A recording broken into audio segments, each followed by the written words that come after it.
We're good. Yeah, we're doing like basically like a little side quest kind of right now. So this particular dungeon doesn't have any apparent connection to the main goal of killing Deklosar. This is just you guys are helping this NPC over here, Taria. Who has a lot of money. Yeah, you're helping her like clear out this kind of ancient archive, and yeah, that's pretty much what we're doing here. Is we're concluding this, and maybe a little bit extra after that, depending on how long it takes us to get through the rest of the dungeon. Um, yeah, I don't know if anybody wants to do like a recap for Ron, or if about what happened like so far in this dungeon. I guess he's missed 2 sessions, so he'd miss. I don't know if you were here for the. I sent you like some message on Discord, Ron, with the like how much gold you had, for example. Yeah, I saw And that. you guys were okay.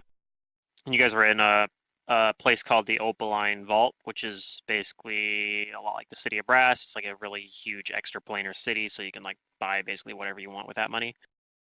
And it will be available there, unless it's like a unique item, like a unique artifact or something like that. But and then that's where you got hired for this job, was in there as well.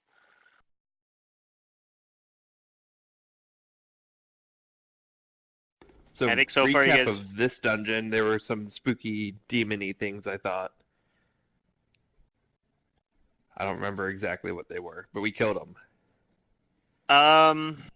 So let's see. You've kind of had 2 combat encounters, sort of, so far.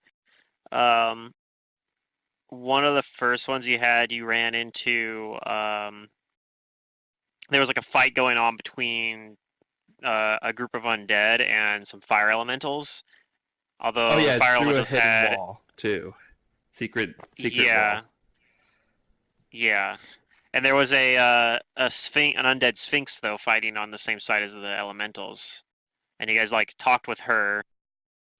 After we killed the undead, the other undead.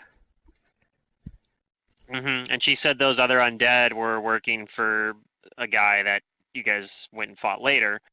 But she was saying that the reason why she was undead was because she was betrayed by the Amethyst Sage, which is the guy that made this this dungeon, basically. That made the archive here.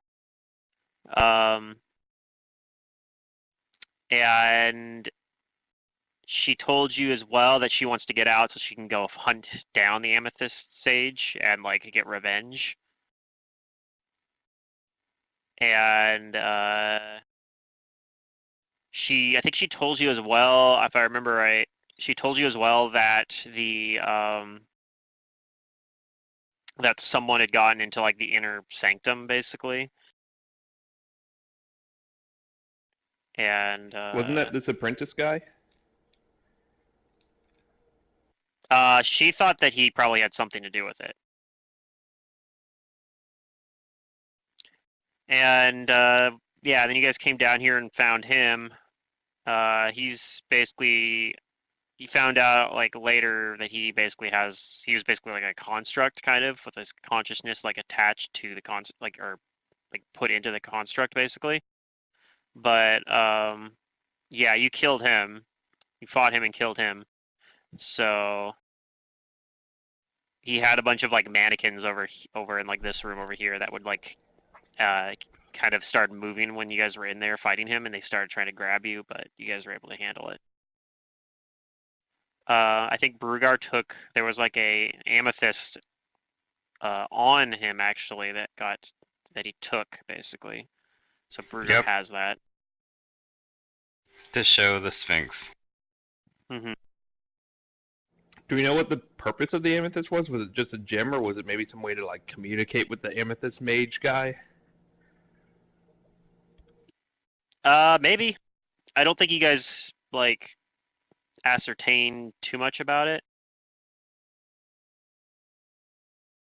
You could ask Tario, maybe she might have some thoughts on that potentially, but or you could try to make certain. Yeah, that's something we should maybe try and figure out. Or you can make a knowledge arcana check on it.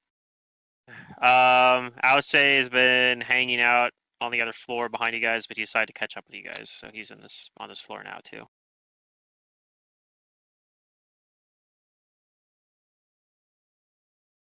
Or maybe he was just hanging out slowly right behind you. He had a terrible sickness, so we weren't having him fight. He was nauseated in the back. He was nauseated for all of the last session, so he couldn't do any. He could only do move actions.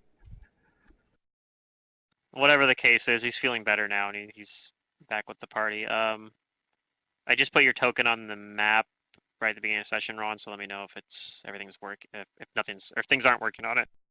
If you can't like move it around or adjust the numbers on it or whatever.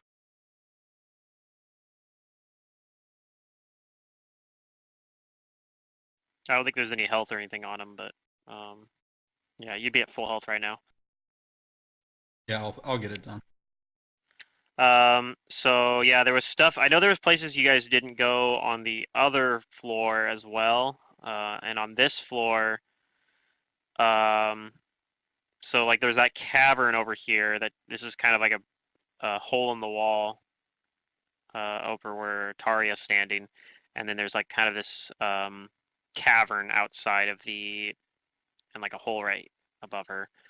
And you guys kind of haven't gone through that. Like it looks like that cavern stretches further back, and you guys haven't gone all the way back into it. You have this hallway over here that Brugar's standing in. And I think he can like see most of the way down the hallway because either he's holding a torch or just from his dark vision. But there's also this kind of larger cavern down here this way.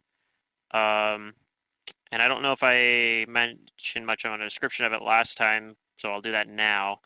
But yeah, it looks like a large cavern, open cavern. You can't really see everything in there yet because you just have like this opening here. But the one thing that would stand out is that it looks like there is some sort of light coming from the left side of that room down there. So to relative west. Although I don't know that the compass is actually like from the left as we're looking at the map, not from the left as our characters would be looking down the hall. Correct. Yeah, left as you're looking at the map, not left as if you're looking down the hall. So from the west. There's like some like a dim illumination coming from that direction, from out of the west.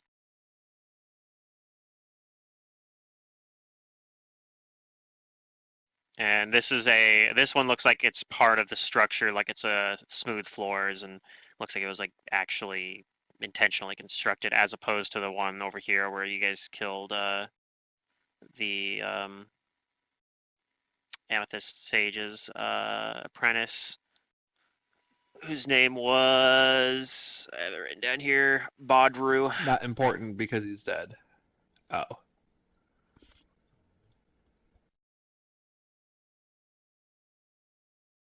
My vote would be to explore the parts that are inside the building first, because the caverny part looks like it goes a long ways. Okay, so the hallway or the open chamber down here. Yeah. You can go down here. Alright, I'll go with Brugar, and we'll explore down this hall.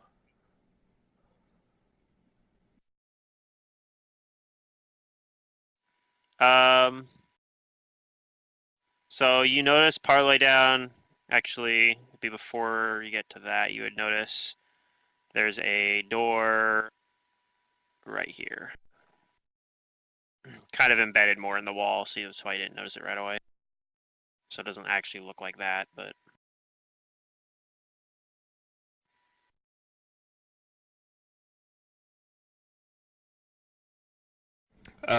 Brugar, open the door. I'll look at it for traps. Okay. Once my character sheet opens, that is.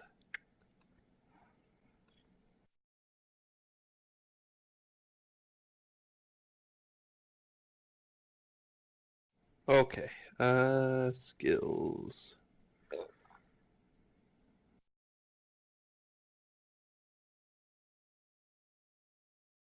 Ooh, 4. So 22. You don't think there's any traps? Alright, our Alright, I'll try to open guards look safe enough. You open it, and it opens right up. In this room, you see a small bed, a workbench, and several hanging blueprints.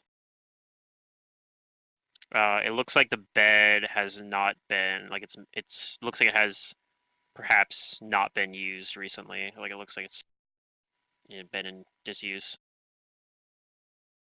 I'll check out the blueprints. The blueprints, are they decipherable? Do I know what they're talking about?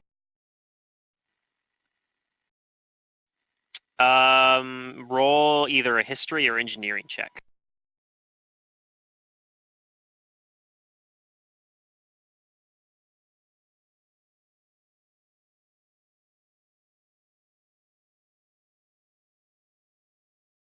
You're not sure. None of them make much sense to you. It looks like there might be something in there that looks like some like it looks like very alien kind of architecture to you, but you can't really make much sense of it. Like maybe it's like a building. I tell the others that there are building some blueprint. weird looking blueprints in here. I can't make out what they're talking about. Gorig, help us. All right, Gorig, we'll look at it. Let's see. Does Secret have Gorig's character sheet updated on here, or has she been rolling these manually? I'm not actually sure. I think she's been rolling them manually, but you can just roll whatever's on there and oh well. Yeah. I don't think she has either of those, but she can roll them untrained as a bard, I suppose, so. Bardic knowledge. What do you need? Oh, Gorig was gonna roll a knowledge check on these blueprints in the room. Oh, which kind? Engineering or history? Ah, that's the same.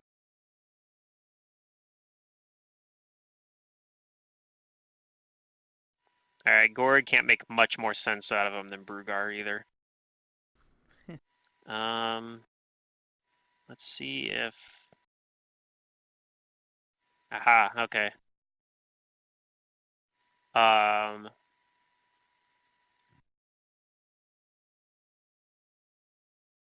However, when Taria looks at it, she points out at one of the blueprints which is framed, and recognizes it as the original plans. She says, "This is original plans for the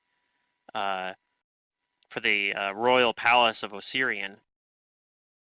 And part of what makes it unique and different looking is that the palace of Osirian is built out of the giant scarab shell of the one of the spawns of Rovagug. Is this of any value to the expedition? She nods and says, "Definitely. This is Alright, exactly we the take sort of it. stuff that I was hoping to find here." So she carefully pulls it down from the wall. I'll detect magic on the rest of this room and see if there's anything interesting. You do not detect any magic apart from the items and effects on the party. Okay. Since there's something that valuable in here, or that useful, it's like, oh, maybe there's other stuff. Yeah. I thought at first it was just like a servant's quarters, and it's like, oh, blueprints. Yeah. Now, some of the other blueprints on there, there's like, there's more like mundane ones, but none of them are of any,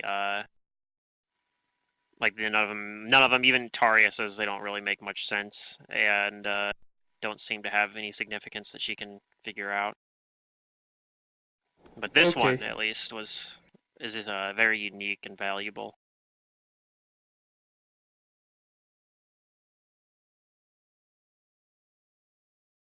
All right, you guys continue on down this hallway.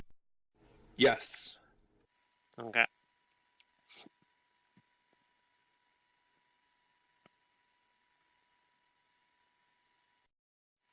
All right. You guys get to that entrance there. You see more inside this Yeah, look, there's room, a thing. and there's a thing in there. Yeah. Reveal a bit more of this. Might just reveal the whole room, honestly. The hell is that thing? So I'm okay with revealing the whole room. what you see in front of you here, it has kind of a humanoid shape to it, and it's reflecting the light that's, like, you realize is coming from the central pillar there, and it looks like there's all sorts of glyphs on there that's like where the light is coming from. The humanoid figure there looks like it's perhaps even like, it looks kind of like stained glass, perhaps. Like maybe it's made out of stained glass or something that has properties similar to it, at least. It doesn't seem to acknowledge you at all as you're standing out in the hallway there. All right. Let's see what's But down here then. you do intuit that perhaps if you walked in there, it might do something. You go down here. It's not moving though, right? It is not moving. It's just standing there. But it's noticeably more than just a statue. Like, it looks out of place for a statue. Yes, definitely.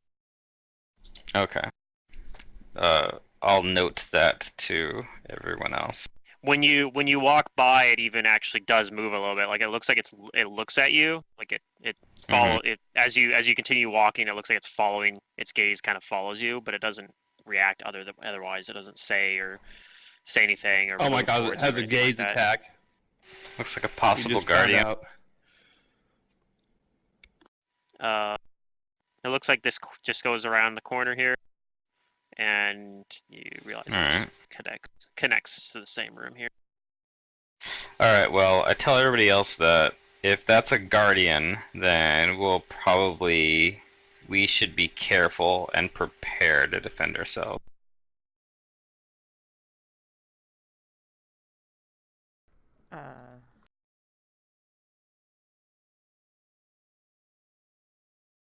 Because it looks like it's got a sentry kind of look on it, the way it's following me.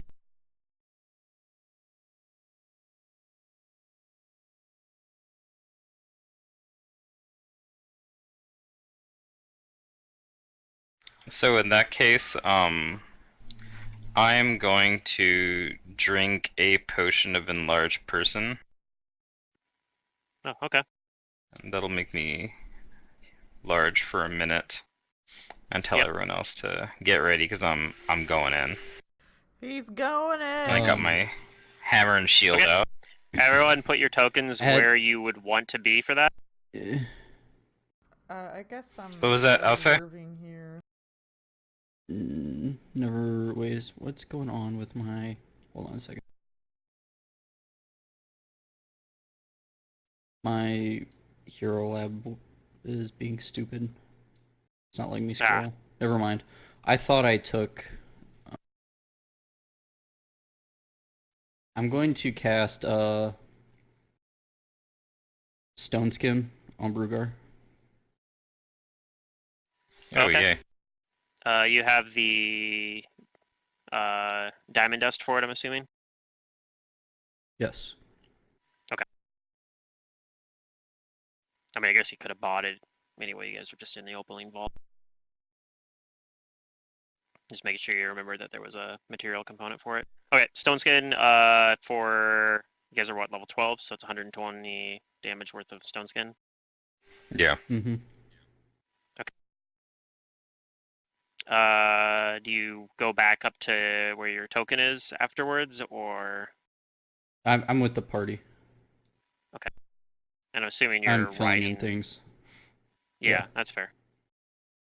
Just wanted to make sure. All right, everyone is fine with that. I'm assuming does Did Brugar. anyone cast haste? Nobody's cast haste yet. No. All right, I haste the party.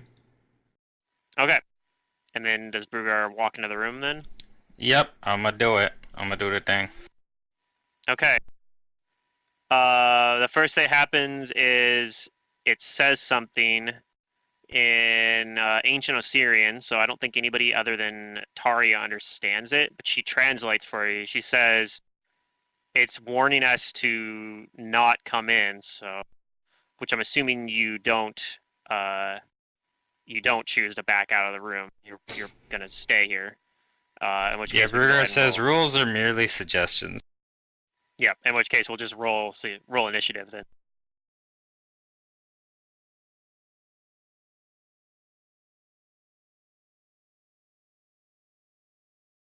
As it does not appear to. It notices you're not backing out, and it does not like that. I'll even give it the Nice first one. shot. Yeah, that's very Literally, generous nice of you. one. Uh-huh.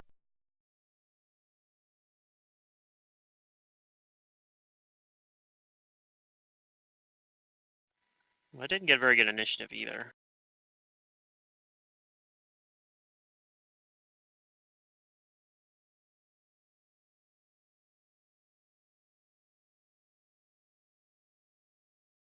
I guess technically it'd be more accurate to do this as like a. It actually has a negative initiative modifier. Wow. I guess I'll just have Gorig and Savoth probably sit this combat out unless it looks like they are needed, in which case then I'll NPC them. But I don't think their character sheets are configured, so. Taria's initiative.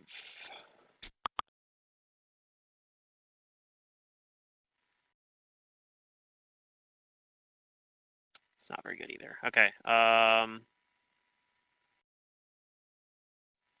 right, Raziel gets to go first. You have Okay, the this effects this of never haste. happens. This never You happens. getting to go first? Yeah. I mean, I'm just gonna buff up, so I will swift action, activate my sacred stuff. Okay. Ooh, I don't know if I counted rounds last time on that. Probably like Oh 3 no. or 4. Yeah, probably. Now I'll cast Divine Favor on myself. Okay. And that's my turn. 5-foot step. Okay. Or I can move. I have a move action. I'll move into the room. Like, I have haste. I can go anywhere. I'll go like down here. It's probably within 60 feet.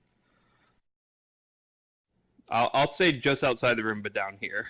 Yeah, you could probably go. I'm scared. That's fair. That's fair. All right, Alcé's turn.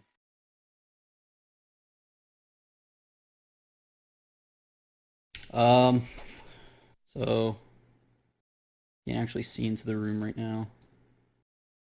I'm going to fly in my mount. How high is the ceiling in here?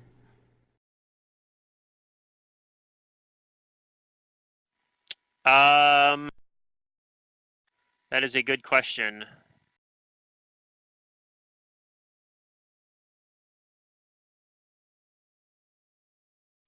I'm gonna say probably 25 feet. Okay. And I It's a pretty fly up spacious to the area. ceiling here. Okay.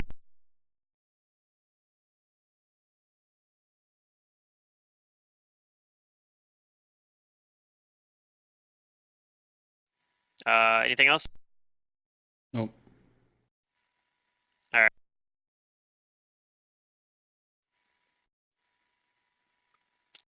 I think Taria is also going to hang back for the moment and she'll see how this plays out. She'll do a knowledge check on this thing, actually. I'm pretty sure she has the right knowledge for this thing. She tells you that this thing looks like it's some sort of golem, and that it will be immune to most spells. At least spells that allow SR. It gets to go before Brugar, so it's going My to... hammer doesn't allow SR. That's true. You are not wrong. This thing is going to move up, and it's going to attempt to slam Brugar. Versus your flat-footed Okay. AC. Alright. Does this have any... Does it have, like, power attack? Does not look like it does. Usually golems don't have any feet. 31 versus flat-footed. It beat it by 1. Alright. So you're going to take some damage, and you also begin bleeding as the jagged edges of this glass kind of cut you, basically. Okay.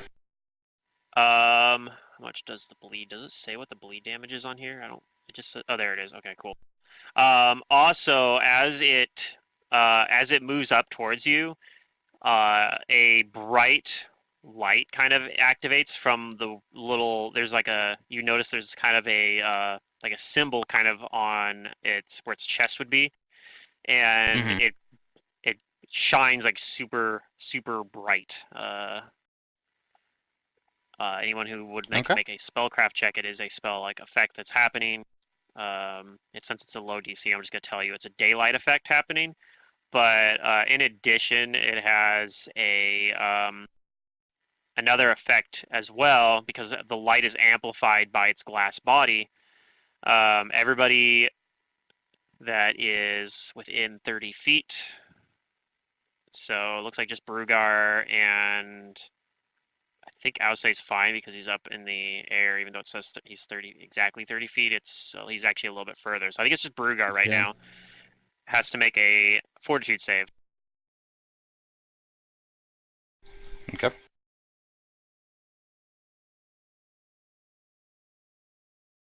You're fine. It seems like the light... Did you say how much I'm bleeding for? It is going to be 1d8 per turn. Oh, you haven't rolled it yet? Okay. No, I'll roll it on your turn. I guess it's your turn now, though, so I'll go ahead and roll it. So you took 12 damage from the actual hit, and then on your turn, take 6 bleed damage. Okay.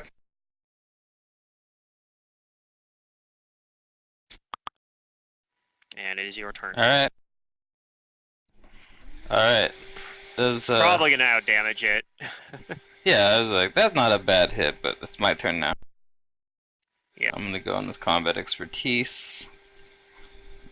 And, here we go. It needed you to fail First your I'm gonna... Yeah. First I'm gonna try and trip it. Okay.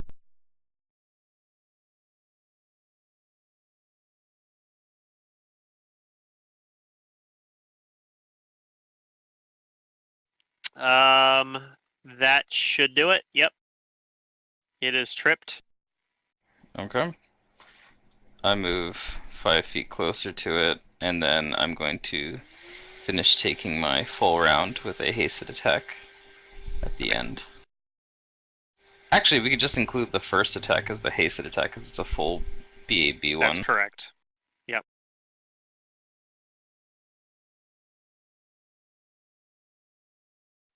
Alright. Since it is prone, I think all 3 of those are... Yep, all 3 of those are going to hit. It is still... You don't manage to break it completely apart. It is still up, but... Well, it's on the ground, but... Yeah, anyway, it has more damage. You have not shattered its body yet. Okay, and that's my turn.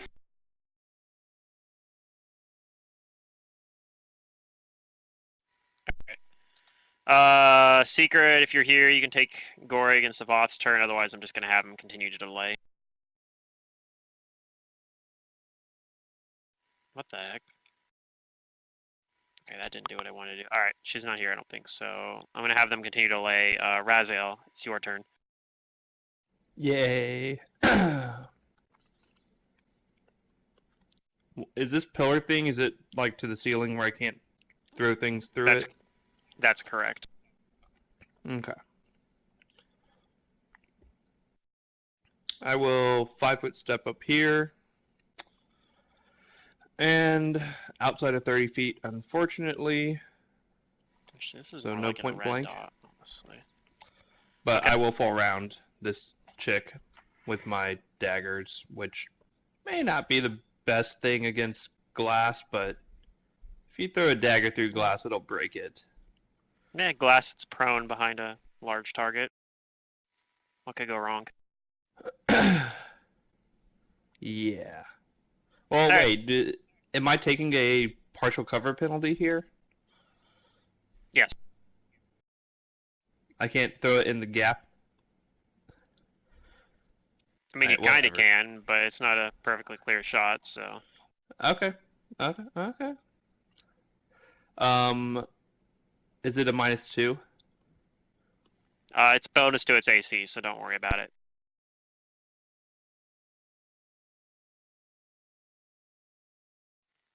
Alright.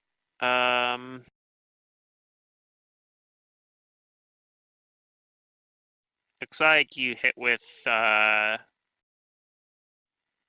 think 2 of those attacks will hit.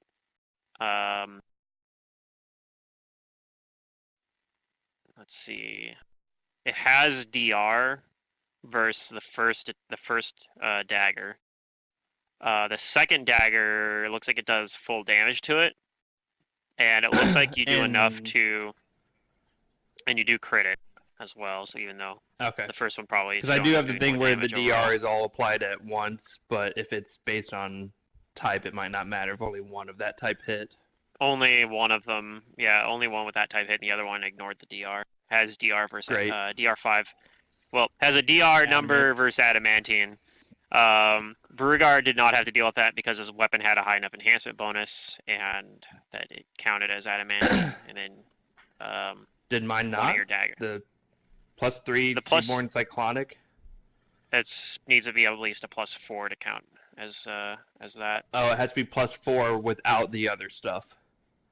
Correct. It has to have a base enhancement bonus of Oh. +4 to count as adamantine. But one of your Okay, I need to daggers get this actually thing is upgraded. adamantine. I need to get this Um, upgraded, man.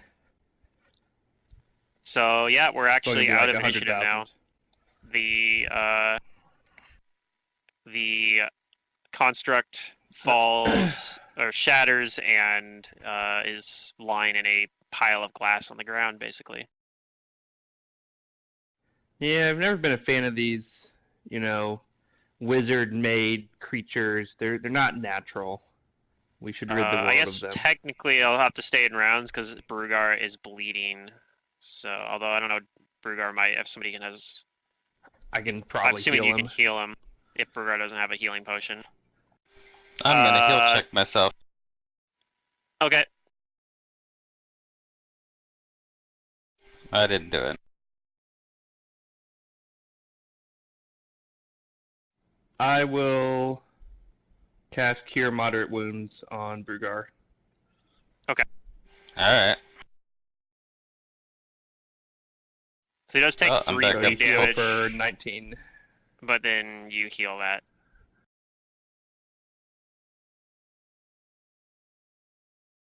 And then I'm big Alright. for like the rest of the minute. Yep. What do you guys do after that's over?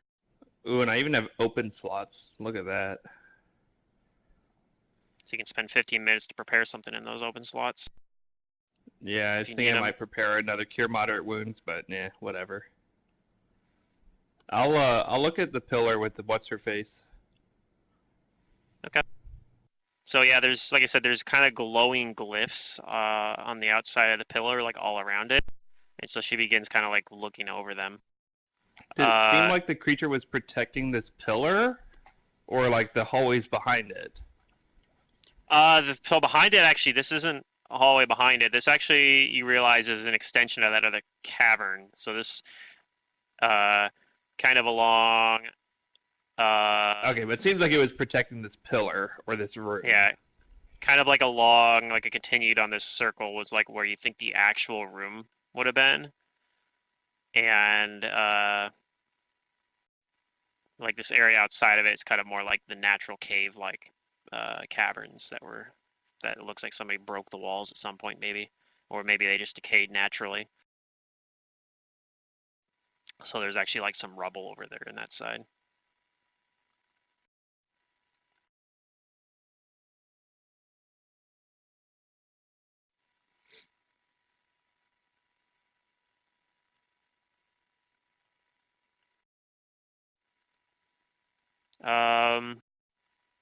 And then yeah, like I said, there's some pillars around it,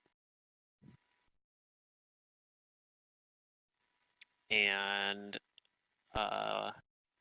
anybody else want to like examine those? You can make a knowledge arcana check if you have it to glean some information from them. Nope, don't have that, but I'll look at it. It looks pretty. Alternatively, a spellcraft check could work as well. Oh, okay. It's a bit more in my area. Okay. Raziel thinks that this has a way to you could find there's a way to activate this. Like it's a this pillar can open up and perhaps there's something like hidden in it. And you think you would need like perhaps a sage jewel to do it. Similar to the one that Like the amethyst? Maybe. You're not sure if that one's a sage jewel or not, but you did see, like, you're thinking this is kind of similar to the one that what's her name had used to get into the dungeon in the first. Yeah, the diamond thing. Tahani Kapsu used. So you know something like that she used to get into it in the first place. But unfortunately, she's not with you. Outside, yeah. Yeah, but you do wonder about like that that amethyst that Brugar has. If maybe something you could do something with I that. think you should try it, Brugar. What am I supposed to do with it? Use amethyst on tower. How? I don't know. That's for the GM to figure out. Is there like a depression somewhere in there? It's not for me to figure out. I'm kidding. Yeah, is there? You can roll a perception what makes check. me think that there's? Alright, I'm pretty good at finding stuff in stone too. I mean, that roll's low. I'll do another one. Sure. Go ahead and roll another one.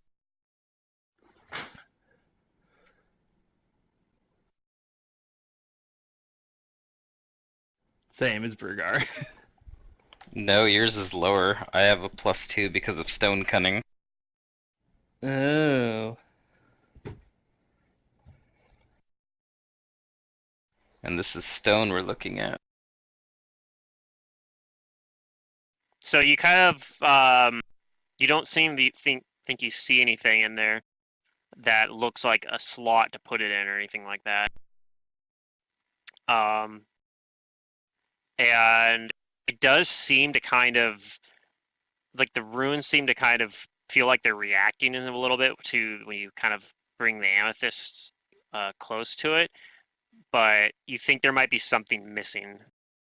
Like it might need something else to fully activate. Like an incantation.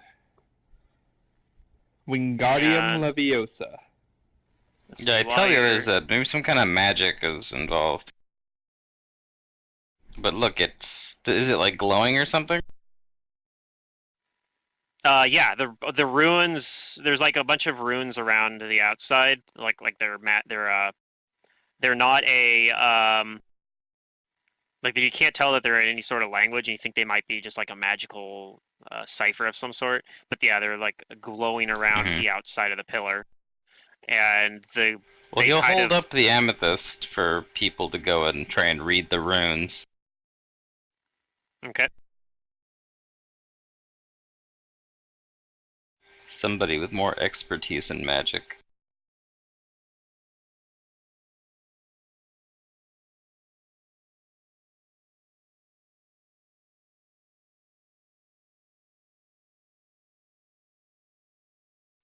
And while you're looking at it, you notice that the glass golem, all the glass fragments start to kind of shake a little bit, and you see them all reform, and this thing stands back up again, and everybody can roll initiative. Aha! That's back for more. Yay! How many times must we teach you this lesson, old man? Oh, I clicked the wrong one. Wrong token. Yeah. Wait, where'd my turn track? Oh, it's right there still. What token did you click when you did it? Yay! I pulled Dragon. a Brugar. Oh, so yeah, you just add an extra thing to it. That's alright. I'll just take them off. Yeah, you guys swapped places on the initiative order for this round.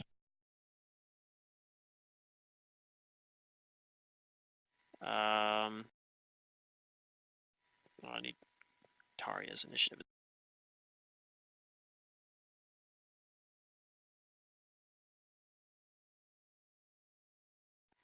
Okay.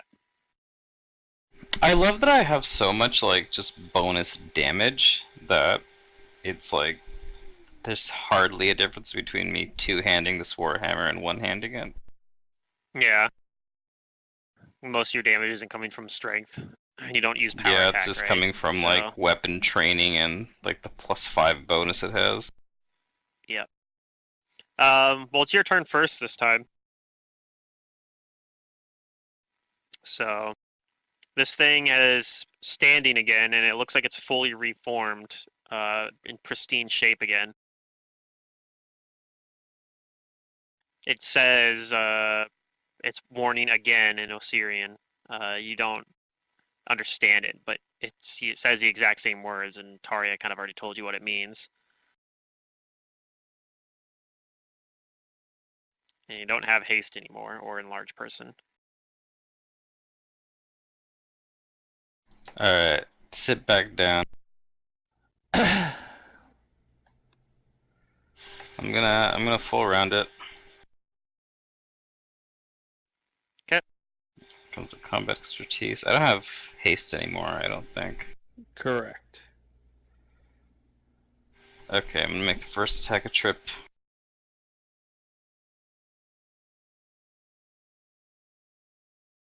I don't know how I feel about all this tripping business. Alright, you trip. Okay, and take the last 2 attacks from the hammer. Alright, you hit it twice. That's my turn. And all your damage goes.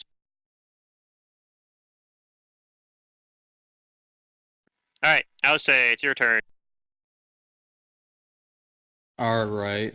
I'm going to charge it. Alright. Doing a flyby or just charging up next to it? Flyby. Yep. I have to click my boxes because my character sheet for Roll20 is messed up. Yeah, you guys just roll it manually too if you have the information here. Yeah, that's what I'm doing.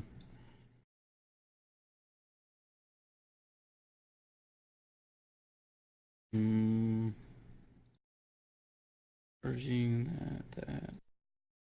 That's good. Alright, we're good.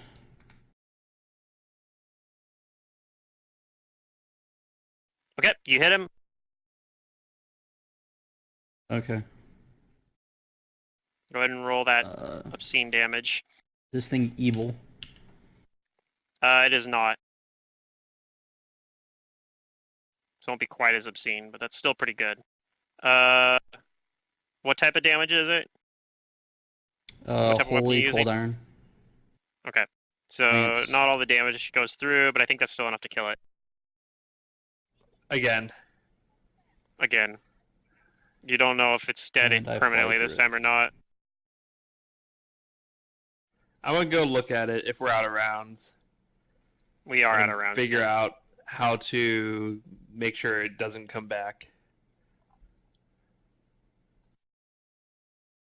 Okay. Is there anything I think after knowing it comes back and The only thing you know is it seems like the glyphs were maybe doing some like some energy was maybe coming from kind of the pillar. So maybe it had something to do with the glyphs on the pillar. I wonder if when you brought that gem close to it, if it powered up the glyphs to bring it back. Well, maybe if we figure out how to, I don't know, activate or deactivate it with your magic or something, it'll stop this thing from getting back up. Oh, I know don't if really have mind magic it. strong enough to do that. That sounds like a job for a wizard. Burger's like, this thing is made of glass. I can keep smashing it like as often as I want. Perhaps we should try and shift the, bits of glass and stuff and move it away from the pillar. You could do that. Sounds like I'd cut myself if I tried though, so maybe I need some kind of tool or something to do that. You need a dustpan and a broom, right? Pretty much. I don't think I have anything really to use. Was there anything in the blueprint room that might be useful? Not in the maybe blueprint on the room. bed, there's like the sheets, right? I could use that to like try and push Yeah, the that could glass maybe. away or something. Mainly, I just don't want to use my bare hands and arms to touch it. Could cut myself on all that glass. That's why you wear gauntlets. I Like don't me. have gauntlets on. I have to have open hands for my throwing accuracy. If I put weight, any kind of weight on my arms, it throws off my balance. I get you.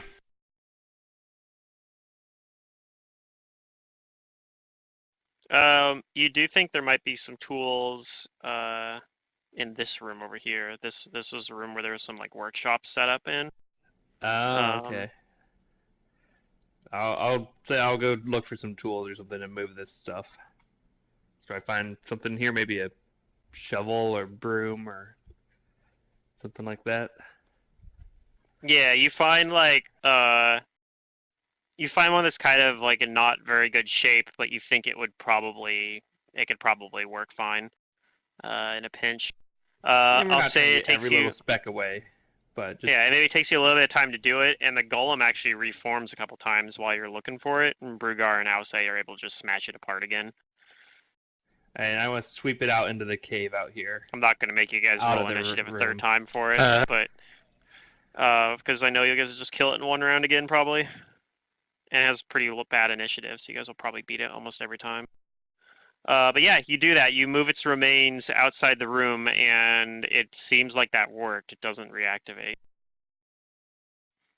Whatever was causing it to reactivate seems to have been tied with the pillar. Okay, I say, well, that should do it. I try whenever I push the remains out into the cave, I try and like spread them out pretty far too. I don't want it just in a nice, neat pile. I want them where it's gonna be hard for someone to like collect them up and move them back or something. Okay, that's fair. And stay dead.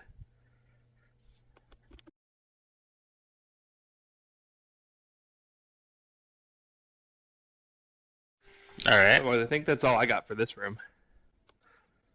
Yeah, so you do think that you can cause this pillar to like open somehow if you could figure out like it seems like the amethyst you have is missing something. Perhaps it needs like a ritual done on it or something, soul. or maybe it needs a soul. Who knows? The soul It gem. needs a soul. Yeah. So you do have some extra some more resources you could potentially look into. I mean, there's more stuff on a couple more things on this floor potentially. Like you could go further into this cavern. Yeah, I think we should check out the cavern. Yeah, and there's also the stuff upstairs upstairs. you haven't looked at. So why don't we check out the cavern while we're here, since it doesn't look like it's too much. It's just between here and the other room. Okay. So I was out here sweeping the remains. What do I see out here? So you notice these two parts of the cavern do connect. In addition, though, this area on the edge of the map actually does continue on that way. Ah. Perhaps we should check that out after, if it goes on a long ways. We should, because I think we came down here to try and face off against the apprentice guy, but now we have time to go back and see if we missed anything, gather clues and evidence for Sure. our not investigation. I'm too used to being Philippe, where all I want is clues and evidence. Also, it's good to look for him. Yeah, and it does seem like going in like that way out to the west there, it does seem like the cavern slowly ascends. All You right. feel like you're underground right now, and you think perhaps it leads up towards the surface, although you're not sure if it would actually go all the way to the surface. But maybe it's like an alternative exit / entrance here, and maybe so that's how, because you did hear that somebody had somehow accessed the inner sanctum, which you assume is probably behind this, like that might be what's behind this pillar, perhaps. Somebody maybe has already gone through it somehow, and that's maybe how they got to it. Oh, okay.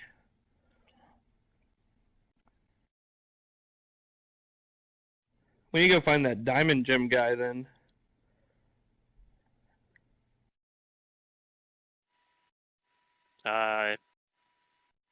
You could. She kind of left. She didn't come with you guys, so you guys don't know if she's just waiting right outside or what she did. But you could try to like leave and go find her. I guess I'm not sure how urgent it is to deal with someone getting into the inner sanctum, if that's an urgent issue or not. Taria's kind of worried about it because she thinks they might steal stuff from the inside of it, like valuable stuff that she wants. Yeah, that's why we got to go in there and get it first. Well, does she know a way to get in? No, she doesn't have. She kind of agrees with your guys' conclusion that maybe if we can find some extra step that's needed, we could maybe use the amethyst to do it, but she's not sure beyond that. Can she contact the person, the diamond mage person? She says unfortunately she cannot. How convenient. Not in a very quick way while they're down here at least. Okay.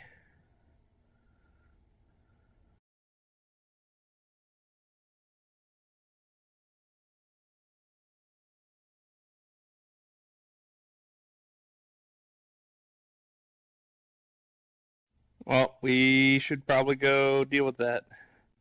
Okay, But so we where do you guys gotta go go deeper. next? Or in this case, it goes up, right? The cavern looks like it goes up, yeah. Then that's where we gotta Seems go. like we don't have time to, explore around. We need to go figure out the inner sanctum thing. But Yeah, I mean, Taria we don't have actually- any other. Taria actually agrees with you, and she says maybe there's some more stuff on the other level that we didn't see. We could also we try should check it out talking. an hour later. And she says we could also try go talking to Saruna. She might know more. The Sphinx. Yes. Okay. Okay. She used to. Alright. Sphinx is close. She used to be like an apprentice or something to the Amethyst Sage, so maybe she knows something more about how this works. Maybe since we have this amethyst now, we didn't have it before, maybe she'll be able to help us with it.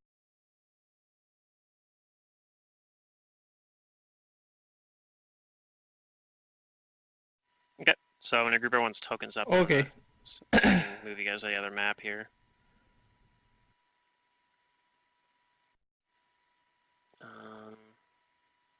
Gorgon Savath.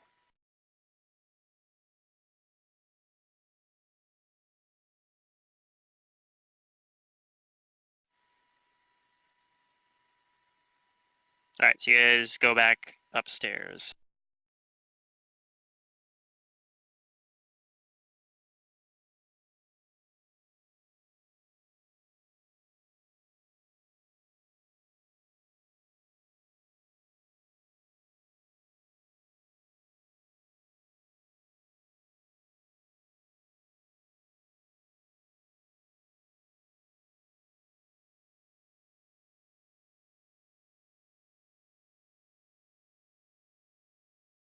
I still have the tokens where they were, but I guess we don't know for sure that they'll be in the same spot here, but Yeah, whatever. We go say hi. okay, so you guys go back If they're to there. Saruna first then? I think so. Yeah, and she is there. But Just kind of tidied up the room a little bit, but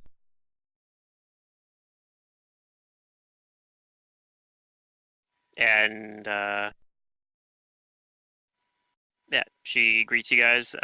She says she sensed that you've been busy and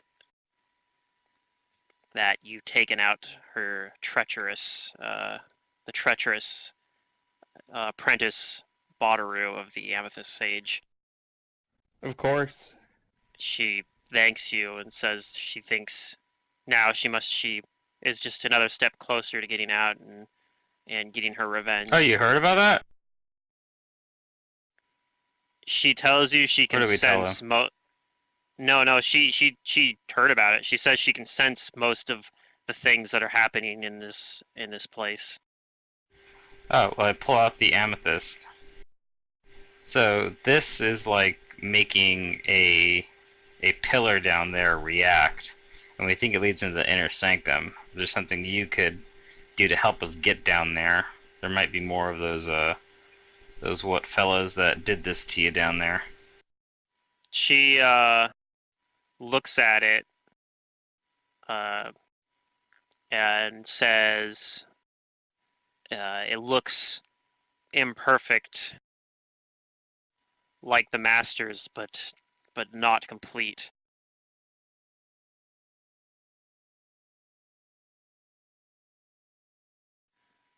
And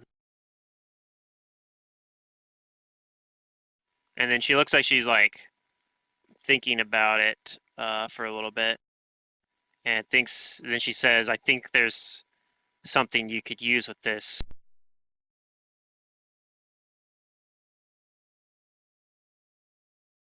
Yeah. What can we do?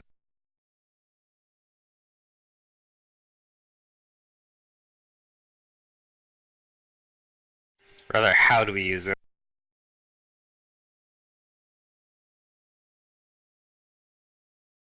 Well, she tells you that it has dark energies in it right now, and that the first step is that it must be purified. She says, "I can help you with that." Oh, good.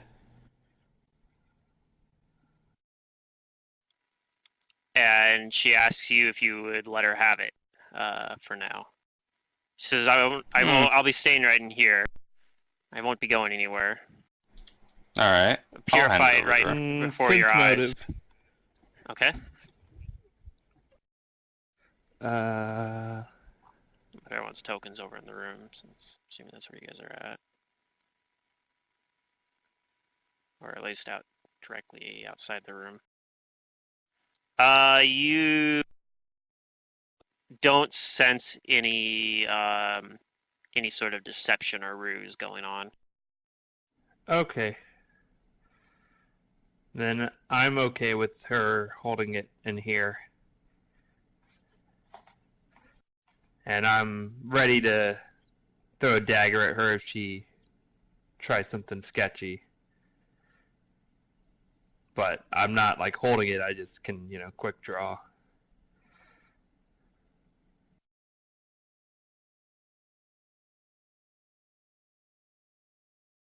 Okay. So she takes it and she brings it over to the back of the room over here where there is the chapel there.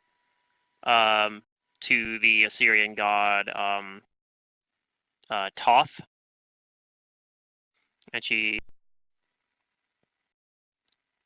puts it on there and says this will purify it, and begins doing she casts remove curse on it and begins like doing a ritual. She's like lighting some candles around it. And... Oh, I could have cast remove curse. It's the other stuff I didn't know about. Uh-huh. Okay. I'm learning, watching her, to know how this is done. If I can, I want to try and pay attention.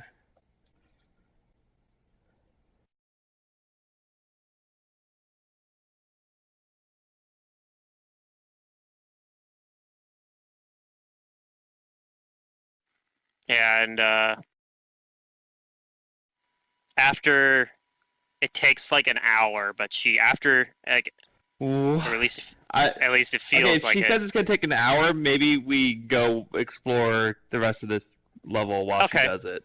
So while she's doing that, she does tell you that it'll take a long time. Do you guys go do that I then? watch her and it seems like what she's doing is legit. It's like, okay, Yeah. she's doing like a fancy remove curse ritual. And you get the sense that it's gonna take a while. We'll explore around here and then we'll come back in, 30 minutes. Okay, she kind of acknowledges that, but doesn't say anything and continues with her ritual. And we explore places. Let's see, how much is there? Oh, there's a lot. Okay. There's a lot of stuff on this floor that you guys. Because we kind of went straight to the right place. Mm-hmm. We'll go down first. Okay. I'd say. And then on her. And remember, everything on this floor, there's wall. and there's fog everywhere. Well, I can see through the fog, so I'm leading. You can see through the fog, so yep. Forget about it.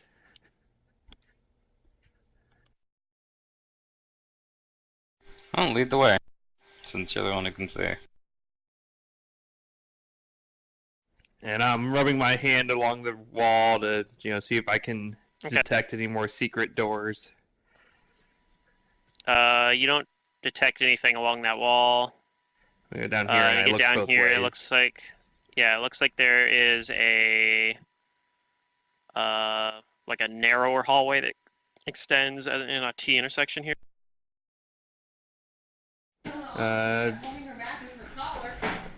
Well, may as well go right. I assume the party's kind of with me, and I'll... When you go along this wall, though, you realize that there is a door over here. It's hidden.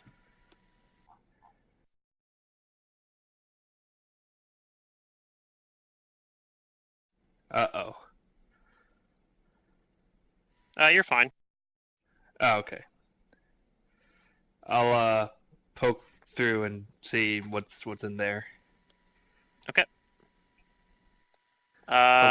With hopefully people around me. This isn't Razal explores alone here. Sure. At the very least, Gorg and Savath are behind you, and Taria, the NPCs for the session so far.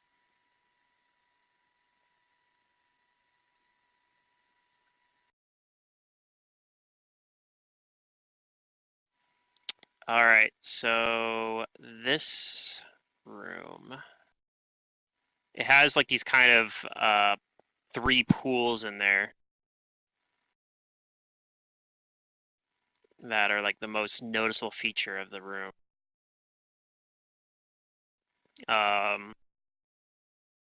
They all have different substances in them. The blue one looks like it has water. The green one looks like it Puzzle. has kind of a bubbling acid, and the red one looks like it has some sort of maybe lava. Looks like it's kind of a burning Water, acid, red and lava. color. Oh, the answer to this is simple. One of these is what you want to put your hand into.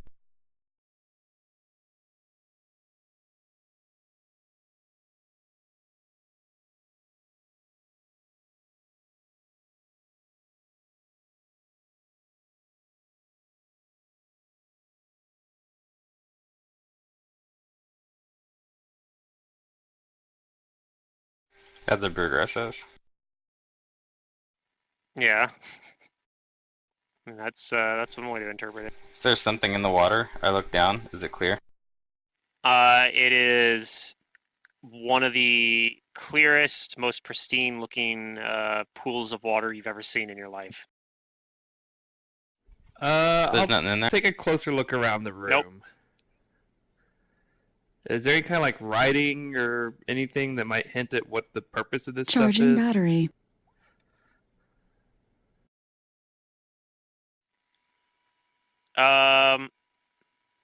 No, you do notice there's another door though over in the far wall. And there's no mist in this room as well. See, everything's clear in here, so you can see. I put that my door very gauntleted clearly. hand in the water. Okay.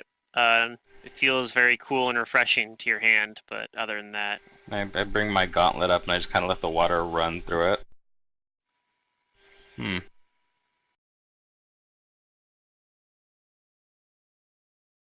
Pretty sure can't do that with the other two. At least not without it hurting. yeah. I wave my hand over the lava. Is Charging it hot? battery. Is it giving off heat? Yes. It Charge definitely feels complete. hot.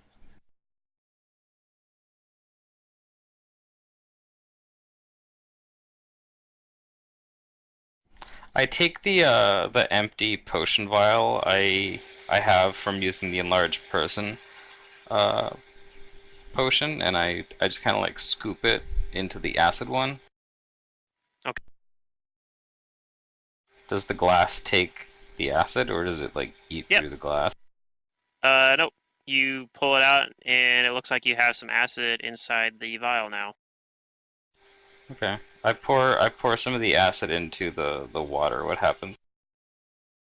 They sizzle, and like the Oh, acid kind no. of swirls around in it, and then,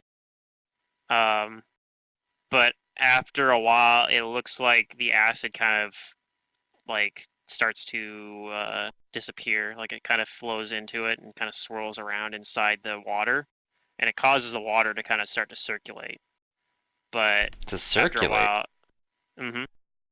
like the water Like kind of starts there's- spinning around in there. Like it's something's happening, but in the end, it looks like it starts flowing slower and slower, and you can't see any sign of the acid that you poured into it anymore.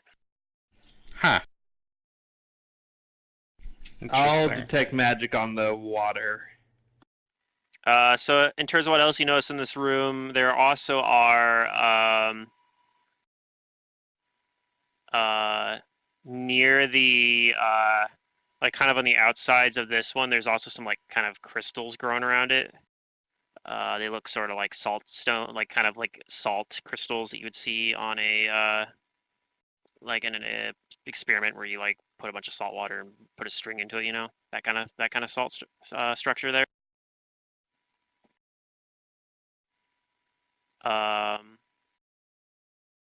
And you also see that there are workstations between the pools that have metal scoops and flasks stored within them. So like there's kind of like little shelves kind of behind them that have these in there.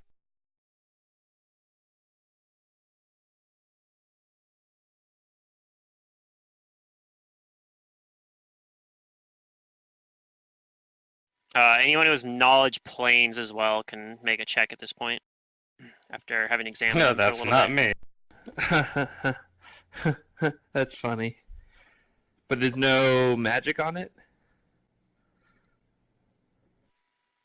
There is magic on it. You do detect magic as well. Okay.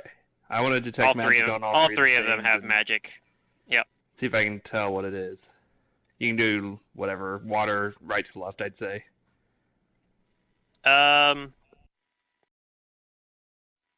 Okay. So you're having a little bit of a hard time at first, but eventually you figure out that you think you could use these to summon elementals, or perhaps perform a planar binding. You think that maybe there's a chance that's where those fire elementals came from, like from the fire one specifically.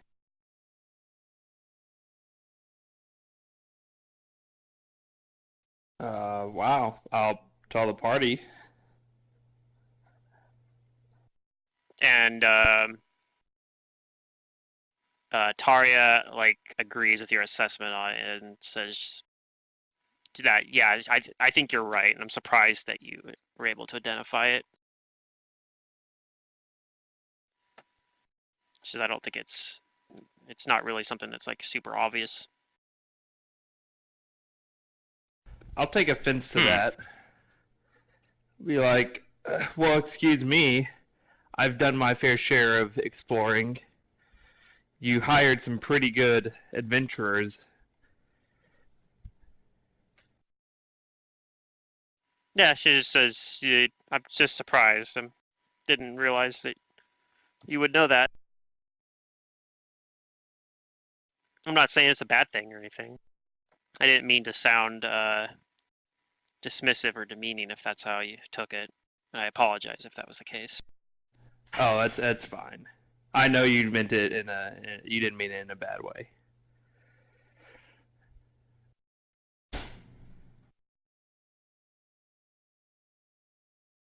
So yeah, if you guys want to, you could try to use it to activate it. You could activate these to try to summon an elemental if you'd like. Yeah. And yeah, Razil, we typically don't.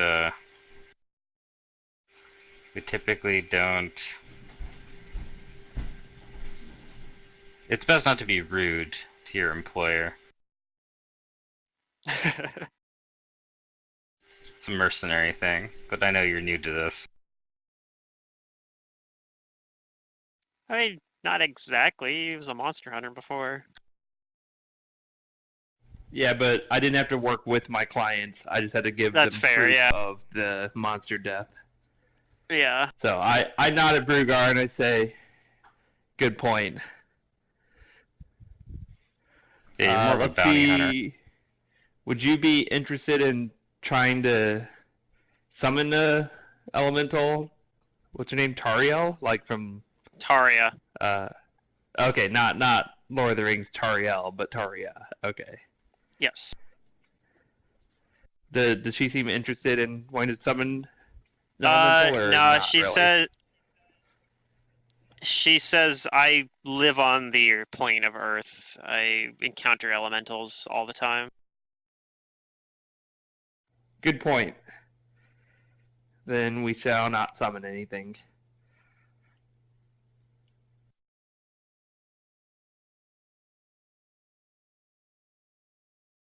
So, yep.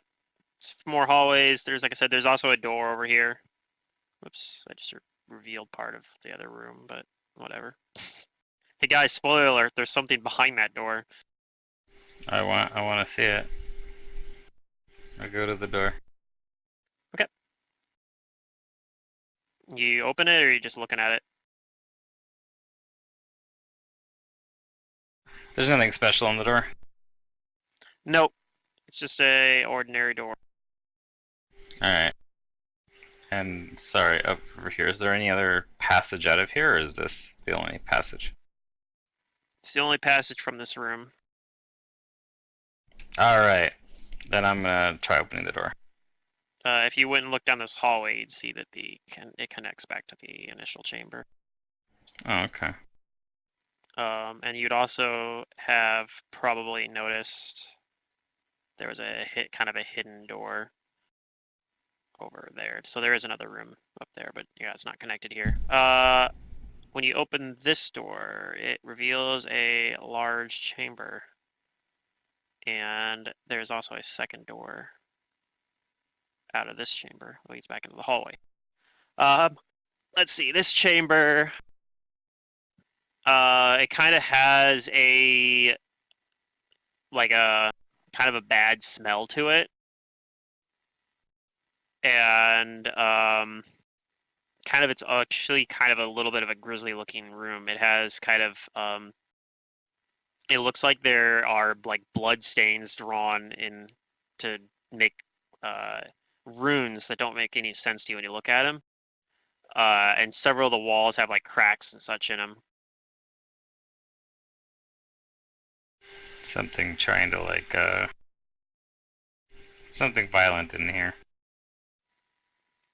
Yeah, Taria looks into it, and Did she recognize the runes? she says it looks like somebody was doing some sort of strange but powerful ritual magic here, but she says that she doesn't see enough to know what exactly it was. Perhaps, Oh, let's get in there more someone have fully. a comprehend languages step in. on them?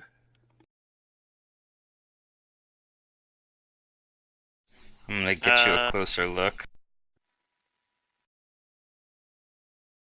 I don't think anybody has comprehend language. Well, no, actually, you guys all have. thought- You guys actually, I forgot. You guys can all speak yeah, to she Agent Siriani because she casts share languages. Gave us Etherean, that's right. All right, so actually, I guess you guys would have understood the golems. I forgot about that part. But yeah, this doesn't seem to be an ancient Assyrian. This looks like it's some sort of magic glyphs, perhaps similar to like someone writing in a spell book. So if I Where the say had read magic, then maybe they'd make a little bit more sense. You could try casting it. yeah, I'll cast read magic and look at them. Okay.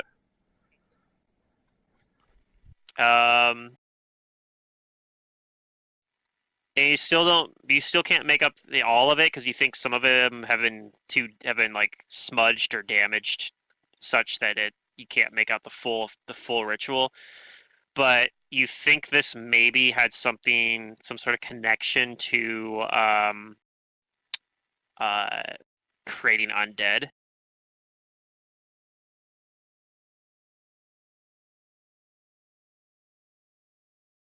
I mean, that would make sense considering the battle we entered into. Mm-hmm. Okay. Now, this doesn't seem like a normal, though something that you would normally see for creating just standard undead, but you would probably make the connection pretty quickly that maybe this has something to do with why Saruna's a mummified sphinx, an intelligent mummified sphinx. Maybe this room had something to do with that. Perhaps this is the site of where this betrayal she speaks of happened.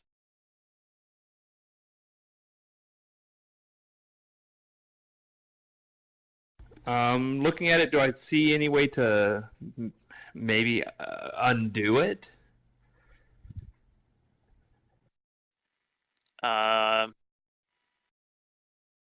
Go ahead and roll a knowledge religion.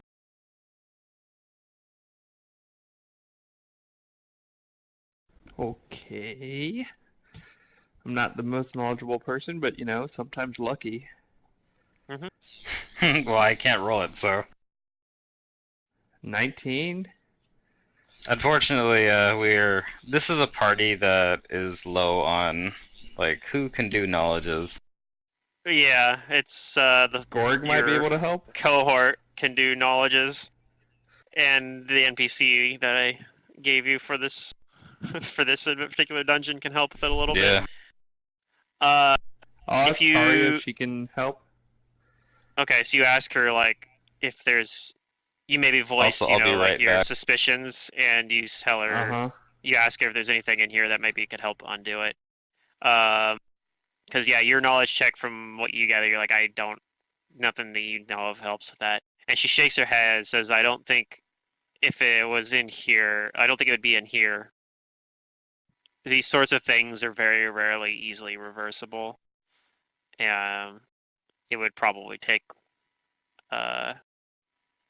she says perhaps like her grandfather could do something so wondrous as that using genie wishcraft. But within anything, nothing within this room really seems like it would be helpful for that even.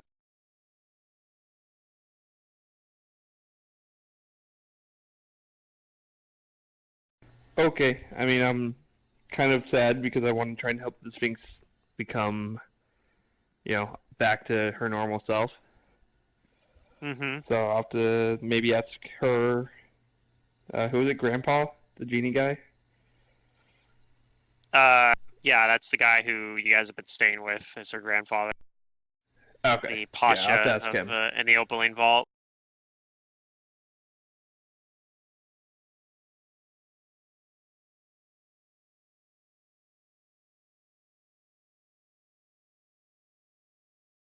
And then she tells you she's not even sure that he would be able to, but that's the only thing she can think of that she knows of that would have even a chance at something like that. Alright, I'm back.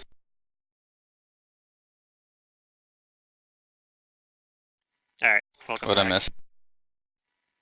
miss? Not much. Taria just answered Raziel's question.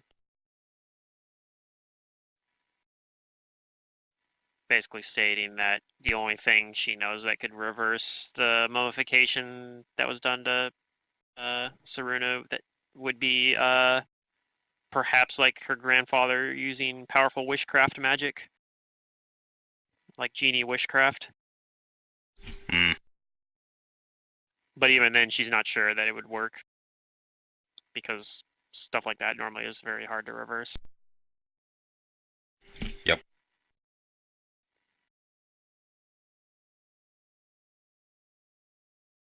Well, I have to hope that there's some redemption, or else, it would be my duty to slay such an unnatural creature. So yeah, she said that that's what she wants. After she gets her revenge. Right. Yeah. So we just gotta help her get her revenge, and then it's fine. But I'm not sure I'm going to get my chance to do it then. But perhaps this is not my job. I don't think she's going anywhere. Well, she's going to go and find the person who did it to her. Yeah, then she get her own revenge. So we gotta figure out how to open up that thing.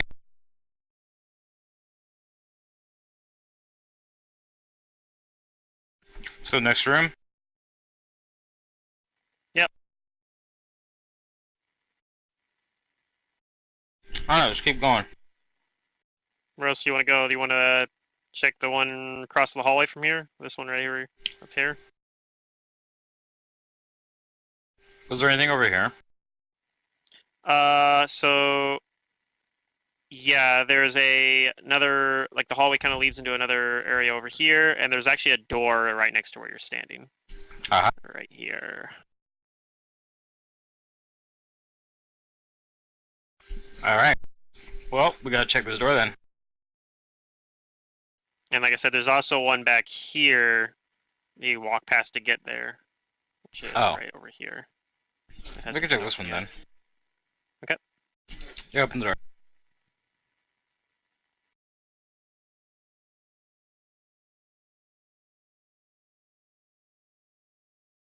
All right.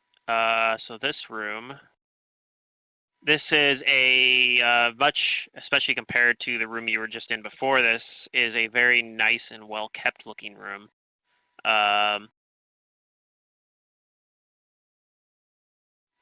There is a kind of in the. Let me double check what the compass on here is, so I'm like not getting too confused by the directions. Okay, yeah, this actually is oriented north up. So kind of in the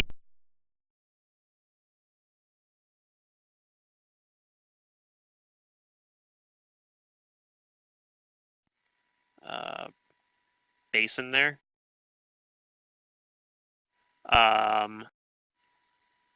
and there's an ancient kind of like small cot. This room is magically illuminated already, with very, very brightly illuminated at that. There's a tiny desk and workbench in here as well, and then there's it looks like there's like several like bookcases along the walls as well. This looks like perhaps an office study or maybe small library of some sort. Alright, I'll go inside and start checking around. Okay. Go ahead and roll What do I a see? perception check.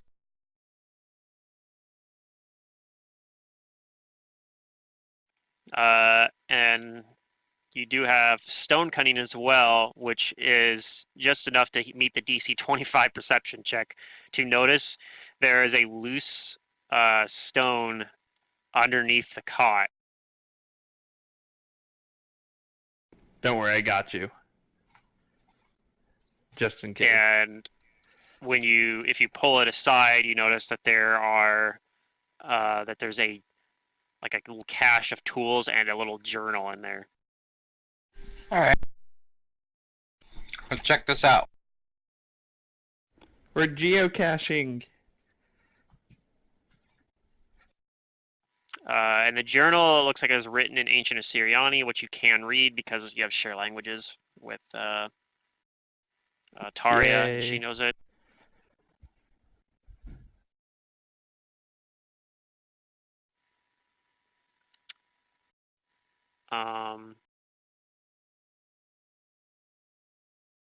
And it looks like it's the personal journal of the Amethyst Sage himself.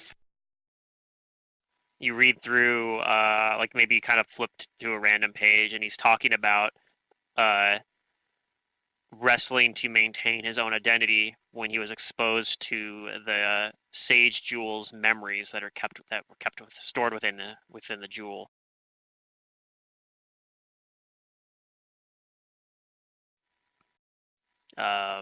There's like sections in there where he's talking about Kaediran raids upon Assyrian, and some of the other sages being captured or killed.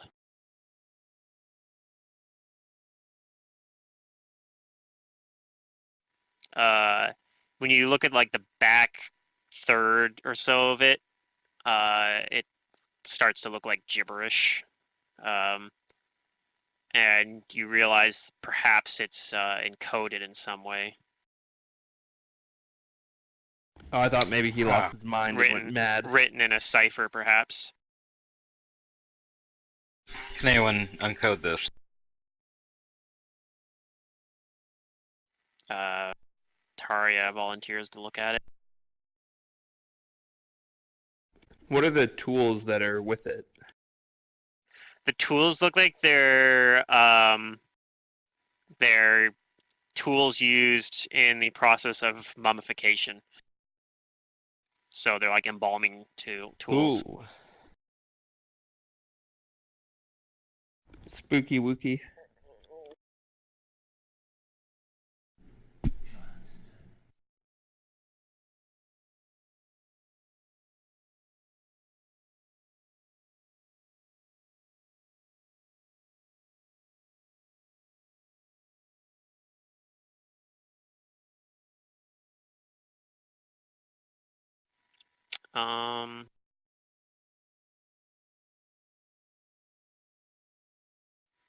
Yep. So there's also a desk. If you detect magic, you realize that this little basin right here is magical, and you realize it's a decanter of endless water. Those are always Something fun. you've seen. Yeah, We're something very you've familiar seen with many those. times. You're very familiar with them, so you're basically able to easily, like, immediately identify what that is. And again, like I said, the illumination in this room is also magically, like, created here. Seems to be like a permanent, like, daylight spell of some sort, perhaps.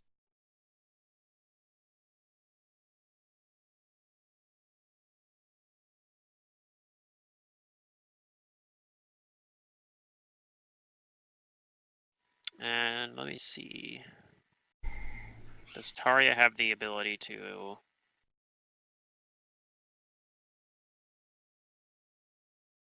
She technically can hit the DC on this, but not reliably. So I'll see. The DC to do what? For the journal, how the back third of it is written Oh, in to decipher? It's in like a cipher, yeah. So she looks at it for a little bit, like while you guys are still looking around the room, and she says, "I think I could do it, but it's gonna take a long time." Let me take a quick look at it. Okay. You look at it. And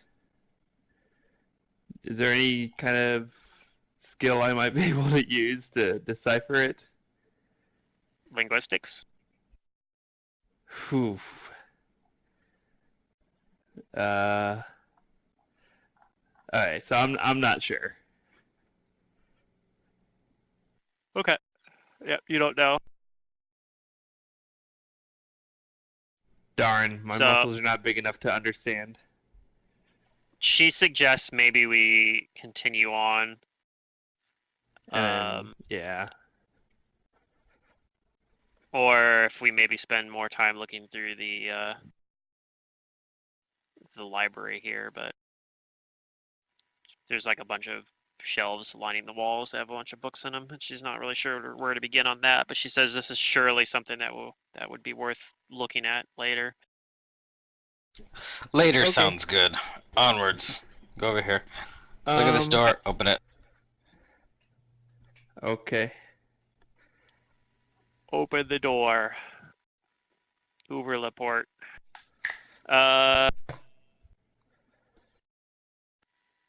Alright, this room is a...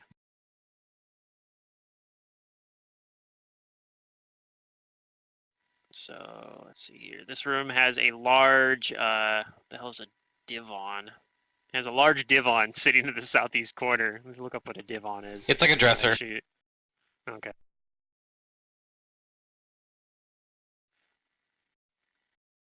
Oh, no, it's a long, low sofa, apparently. Okay.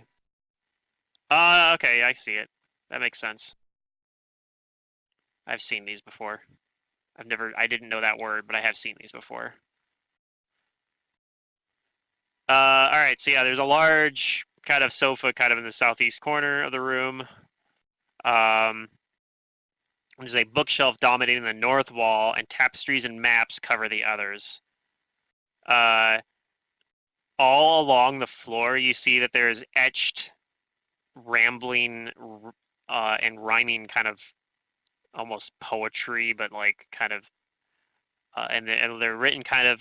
When you realize like you can just tell there's a very distinct voice to these words that are etched on the ground, and very clearly they are all written by Saruna. Just rambling, kind of riddle-like stuff that she would write.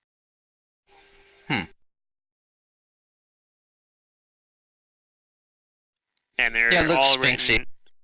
Yeah, a lot of it you can read because you have ancient Assyrian. Some of it isn't isn't something you're able to read. And Taria notes that some of it looks like looks like they're written in Sphinx. And she echoes what you would already have realized as well. She says, clearly Saruna wrote this stuff. This is probably her boardroom. Where the Sphinx goes when they're bored. And then, that's what I was gonna say. Yeah.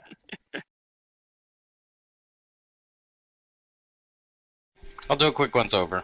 I'll step inside and just check it out, see if anything stands out to me.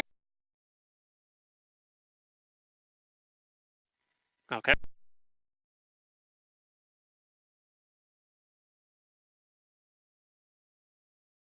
Want me to roll anything? Go ahead and roll perception.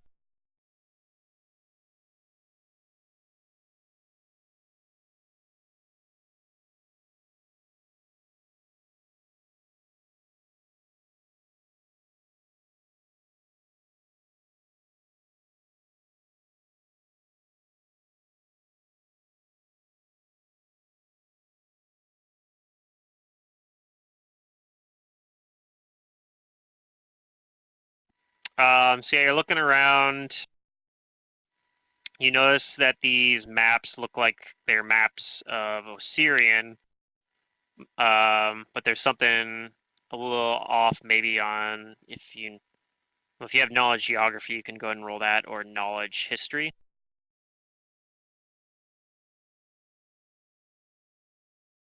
I don't think I have history. I do not. Okay, do you have Anybody else have geography? another? Geography. Let's see. Gorig. Now we're fresh out of that. I just have this. Knowledge fighter. Okay, that's a really good roll though. I think Taria has at least. She has history at least. So she notes that these maps are old maps of ancient Osirian. So even though the geography looks the same, quite a bit of the like other stuff on the maps are outdated, but very interesting from a historical perspective.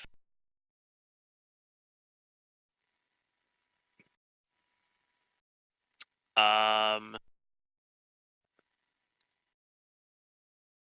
while you guys are looking around at it, let me see. Let me roll.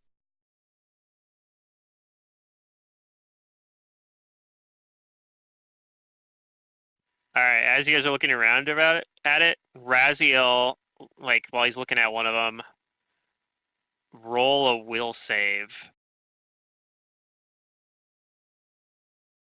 Because it's fake, not because it's enchanting me. Maybe. For sure. If you roll the will save, I'll tell you why. Yay, I saved. Okay. I hope. As you're looking at one of the maps, you stumble upon a glyph that's kind of hidden next to one of them, like between two of the maps that are on the walls.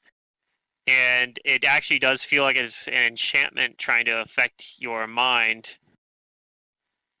And you get the sense like it kind of is this kind of nagging feeling that's trying to make you like we're like, man, Saruna sure is a great person. And you kind of brush it aside and realize that you think that the glyph that you stumbled upon was trying to charm you to be predisposed towards Saruna, which perhaps wouldn't have been the worst thing in the world because you guys are already kind of friendly with her anyway. But you think perhaps if you had like stumbled upon here and like gotten past her or something to stumble in here, perhaps it could have been something that would like turn enemies from being into Perhaps their if we were, allies. say, fire elementals. Yeah, if you've been working with Badaru instead.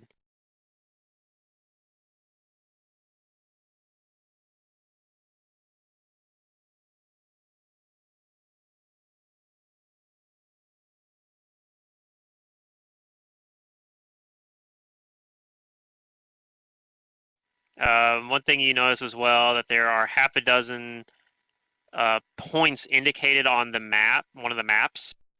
Like most of the stuff has labels on it. These ones are just like there's kind of like spots that are indicated on the maps but don't have any labels on them. You're not sure Okay. what they're supposed to be, but that's one of the things you notice on looking at the maps. Does it make a Kinda shape stands if I out. connect the dots? You try like maybe in your mind kind of, or like with your finger maybe tracing along there, trying out different ways to connect them, and none of them seem significant to you. But it's possible that perhaps when they connect it does something that you're just not seeing, and that just you don't have any way to judge its significance though. Okay. There's several of them throughout the mountain range depicted on the map. Two in northern Geb, which is a nation bordering it. Four in Katapesh, and one each within the current nation of Nex, and one within the Mana Wastes that are between Nex and Geb. And then there's one that's on this map is depicted as a coastal site.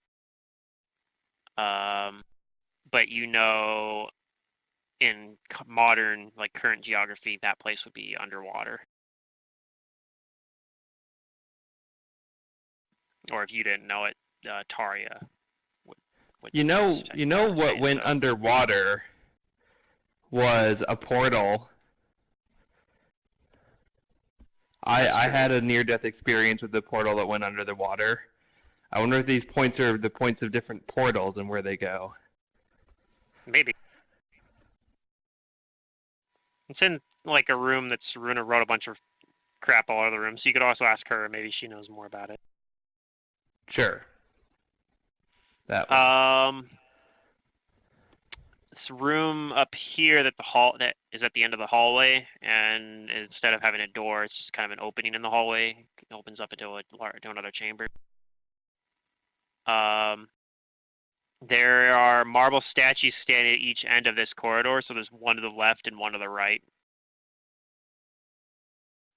They are lit up by purple, like little glowing orbs kind of around them, illuminating the statue, kind of a purple haze around them.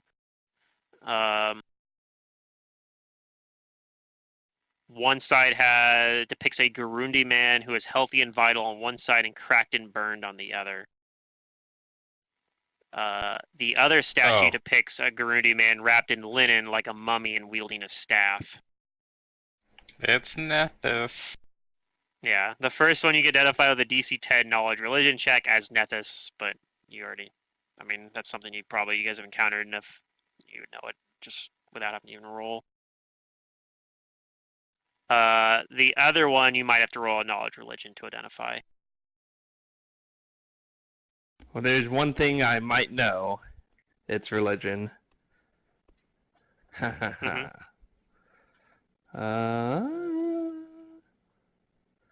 Bhutan.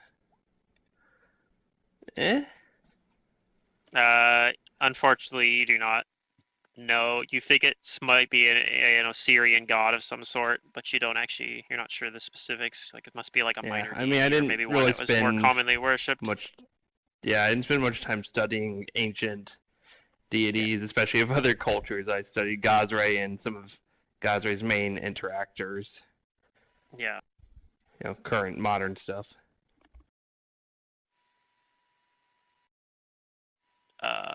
Taria would know who it is, I believe.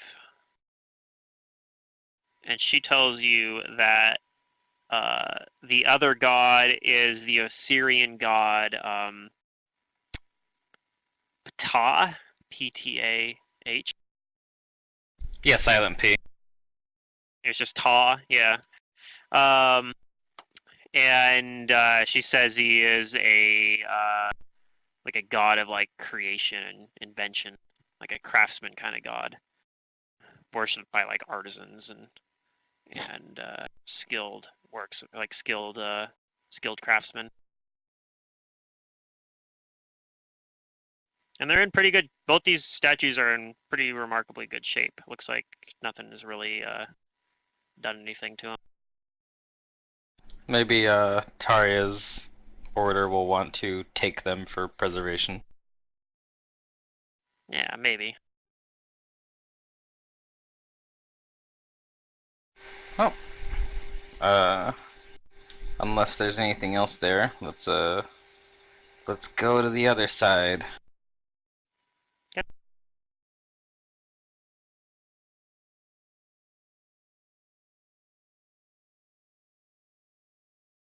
Yep, there is a door up there.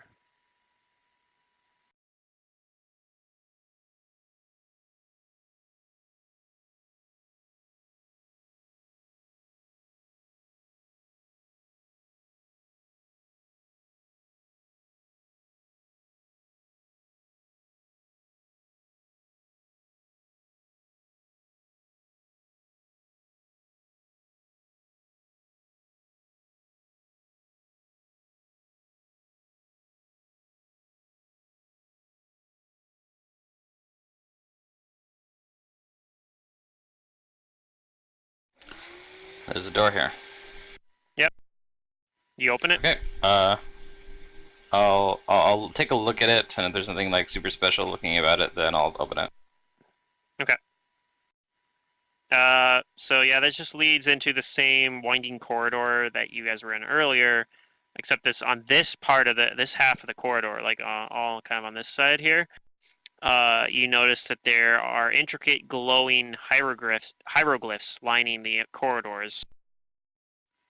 There's also that fog in there that's been in like all the other hallways, basically. Alright, where is he? Raziel, get over here. Guide us through the fog. Look for doors. Okay.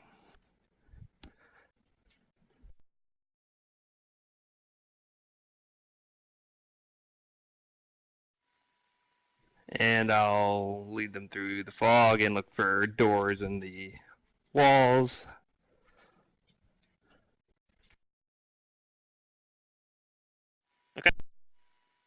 And I don't suppose anybody in this party has profession librarian. Nope. Why does nobody else have profession librarian? It's the best skill.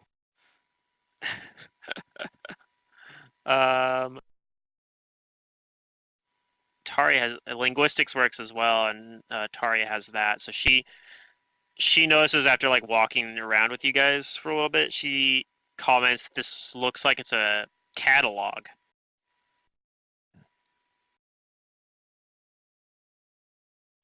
Catalog of what? Of works that are stored within this archive. Perhaps this is stuff that's further in through behind that pillar, because I don't see any place to actually store books in here. But and then she stops for a second and says, "Hey, did you just notice that?" And points at a spot in the wall. What? You look over there. There's nothing where she was pointing. But she I says don't see anything. There used to be a glyph right there. There used to be a book title, I think there. I guess I'll try and look there harder. I think it might be tied to the library, and maybe it looks. She's like looking around, and you guys can both roll perception, everybody, or just you two maybe, since I think you guys are the only two that are actually here right now. I haven't heard anything from Ron for like Ages of Empires. Is he here? Sorry, I'm listening. I'm just. He's here. Dead. Ron moved his character. He moved his character. Okay, yep. And Secret's here now too. Okay, so yeah, you guys notice. You guys notice the same thing. I think everybody rolled well enough to notice it. That every once in a while, like these glyphs all are. You guys can read them because of shared languages. So they're like book titles. It looks like, perhaps. And you notice that every once in a while, it looks like some of them are disappearing. As well, you see the same thing. Like there'll be a title that's on the wall, and then like it flickers out. And it's not happening like very fast. So like, but you definitely, like all of you catch it at some point, see it happen with like one of them. Or like you look at a place where you see one, and then when you look at it again, and like later, you're like, okay, something's missing there. Well, obviously it's that guy in the inner sanctum thing taking the books. Yeah, but who would it have been? Obviously, if it's still happening, it wasn't actually that Bodru fellow then. I don't think it was. My guess is that it was his boss, and he was there to keep guard. But why would the amethyst sage steal stuff from his own library? It just doesn't make sense. Well, he might not be in control of himself, like Perhaps, how that one journal was talking he about. wasn't in charge of himself. I guess we'll just have to wait. Hopefully Sarun is almost done with that ritual, and she can tell us how to get past the spiral there with it. That's a good point. Let's get back to Sphinx. Okay. So you guys head back. It Yeah. looks like as you guys are getting back, she is wrapping up on the ritual. Very conveniently. Yeah. Is she making a mummy? She's wrapping up. No.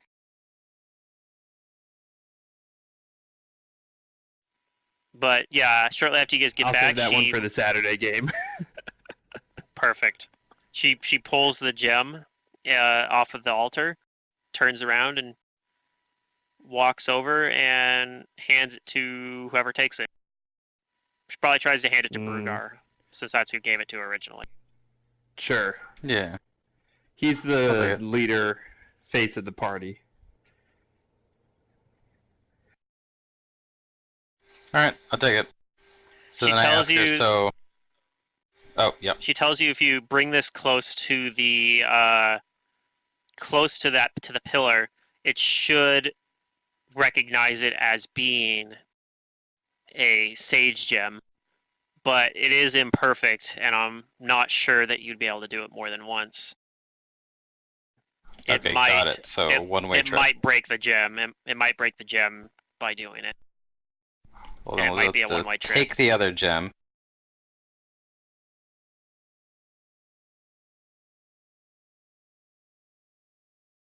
Yeah, so And just come back with also- another gem. I'll thank her and tell her also that we saw some remains of what appeared to be the ritual that caused her to be like this, and we don't think there's any way to undo it. There's maybe a long shot. I She offer. Does not. I'll Says that offer that if she wishes, that we can attempt to fix her, like get her back to how she originally was. And if not successful, then I would help her in whatever she wants to do. As far as, if she wants to commit Sudoku. she tells She you made that intention known earlier, right? Yeah. She says that finding the amethyst sage comes first, and Right. After She'll her figure- revenge, of course. she'll figure out what comes next later.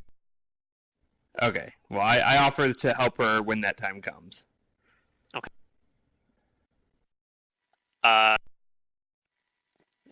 So yeah, she tells you that you should hurry because she senses that. She says, "I know all. I can sense to some degree all that happens within this sanctum, and I believe that someone is still stealing stuff from here. Has broken into your sanctum and is stealing stuff as we speak. And the longer That's what we thought as well. the longer that you wait, the more they might take." Alright, well, let's get in there. Take the thing, I know what to do with it. Let's get down the stairs. Let's Okay. get down to to the stairs. I just don't think I need to move That your that tokens song's on over there Twitch 'cause they haven't Sings now, by changed. the way. It's been on Twitch Sings for a while. Oh, I didn't know that. Don't know it. I'll make a man out of you Yeah, I don't know Huh. it. from What? Mulan. Oh my god. I'm sorry, but just You because never- you guys are men and are obsessed with it doesn't make women obsessed with it. You never put it on a 10-hour loop while we were playing Dominion, Drunk Dominion. No. like me, Caffeine, and Zodurium did. Terrible. Yeah. I'm disappointed. Yeah. That's me. A disappointment. Oh. You make Okay, it sound so so much we- worse that way, and now I feel bad. Good. You should feel bad I don't know the song. Aw. Anywho.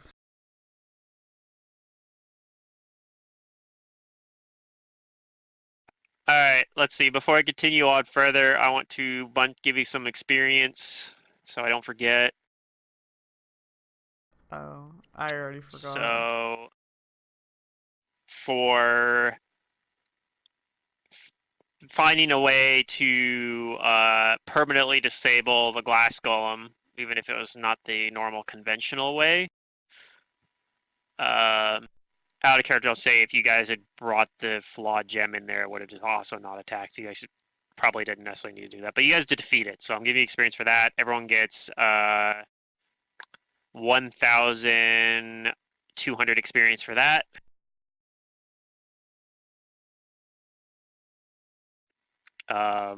Just for getting the imperfect amethyst sage jewel replica, basically, that you guys got as well. Everyone gets an additional 800 experience for that. So I think that's So overall 2K a total of 2,000 so far. Yeah.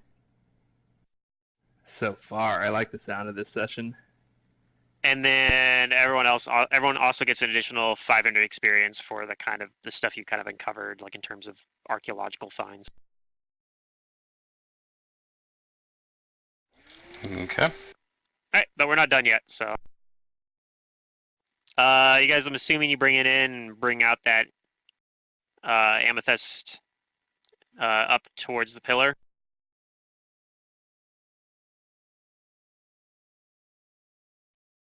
Yeah. Is Yes, that I do. what we're supposed to do? Okay, yeah.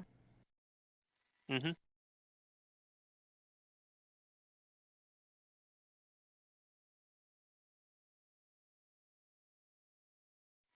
All right. So when you do, the amethyst, like the glyphs all kind of glow brighter, and I'm assuming Brugar is holding it. You feel it kind of like shaking, like vibrating in your hand, and some light starts to kind of emanate from it, and it shatters. But it does seem like it works because the pillar then starts to kind of move, like it starts to kind of swing out, and it swings open kind of to reveal like a spiral leading down. Where is it on here?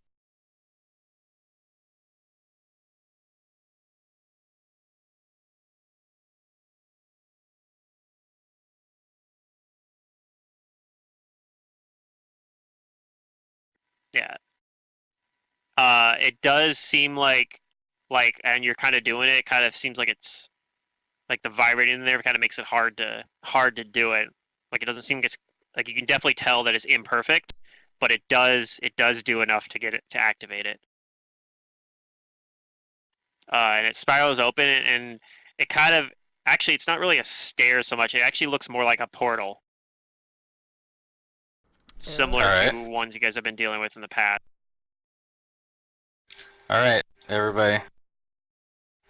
Let's go. Where are we going? Through the Through portal? the portal? Going down the portal. Oh, alright. I go in first Oh, good. with my shield and hammer out. Stop. Okay. Hammer I know time. this is off Nah, topic, nah, but nah, did you nah. know you can buy a Nah, metal nah. suit of armor for $2,500 on Amazon? I thought you were gonna say for That's, 2,500 gold pieces. I was like, isn't that called You're like, full I'm plate? not. You say 2,500 Yeah. for a full suit of armor on Amazon? Interesting. Here. Not I bad. don't. You can enjoy it. There you go. I mean, it's alright. It's cool. Would you post this in Discord? It's only 72 inches tall. The chatting app that shall not be named, Pluto, What? because you don't like it. It's like Harry Potter, like he who must not be named. The chatting app that Oh, that God. Okay. must not be named. Wow, this It's is more nerdy. intricate than I guess it's expensive, so it would need to be weird. Okay. Well, if I ever want to buy a suit of armor for Amazon's got your back. for LARPing purposes or And your whatever. front, and your legs, Oh yeah, Amazon's got you. all covered in metal. Yeah, they're covering everything for you in metal. How very nice of them. Okay, Yep. okay. Alright.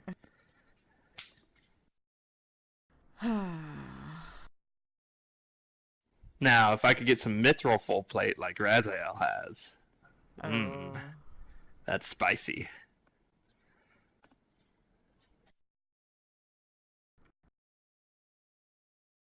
Okay. So I need a second to get caught up on this thing here, actually. What do I have? +3 mithril full plate. Oh my god. Oh my god. Yeah, it's pretty good. And I never even get attacked. What a shame. Yeah, I could literally have played this game without armor, with how I'm playing. So far, at least. Well, the game master would have like punished you. Oh yeah. I've had sometimes or stuff that attacks you, but yeah. But my hit point pool is high enough that Yeah, a lot of Yeah. times you've been able to get away. I've been getting hit, but I get away. Yeah. I mean, there's been some stuff I've dodged.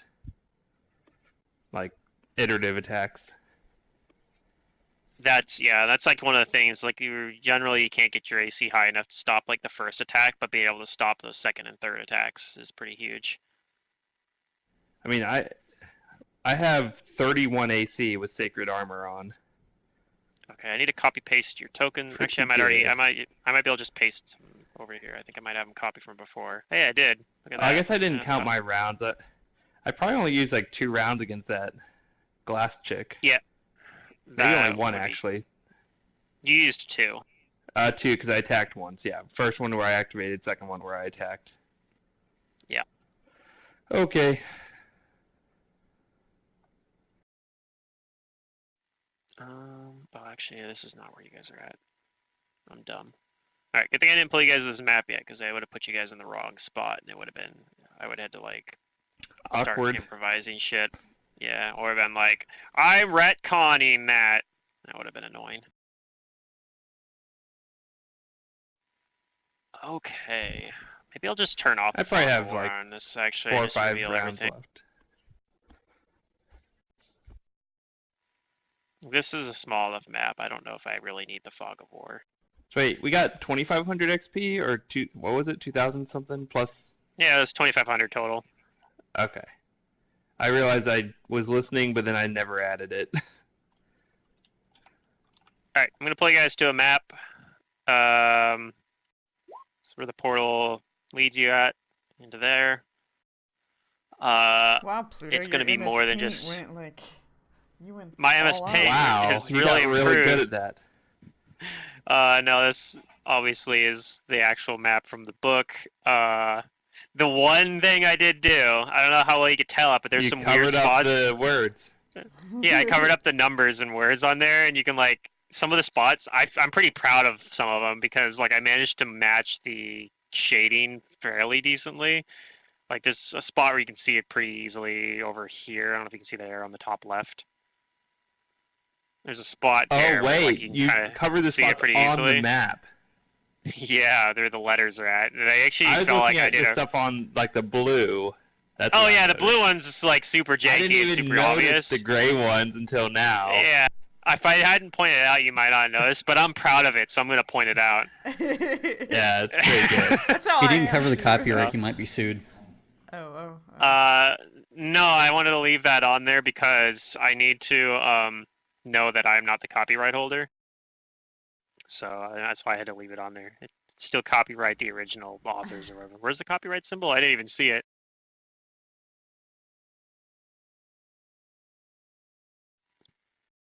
That's funny. Yeah, I don't see it. Ron's a voodoo wizard. I said he had to cover it up. Oh, I did cover it up. Oh. Whoops. I don't think there was one on here actually on this map because it was part of the it's just taken from the PDF.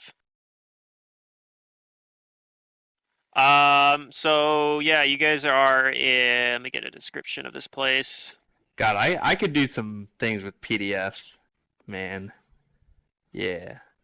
So this is kind of I a do that for weird living. You're in like a weird area. The blue that's actually water. Like you guys, there's actually water surrounding you guys. There's actually Cool. like a dock down here, like a boat. And it seems like above you is kind of like a cavern. Like, it seems like you're on like some sort of underwater lake.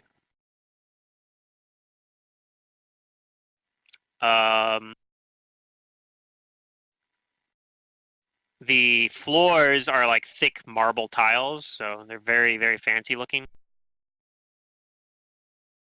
And it's ringed by a low iron railing that can help minimize accidental falls, but it'd be very easy to, like, if you wanted to get into the water, you could totally just jump the railing super easily.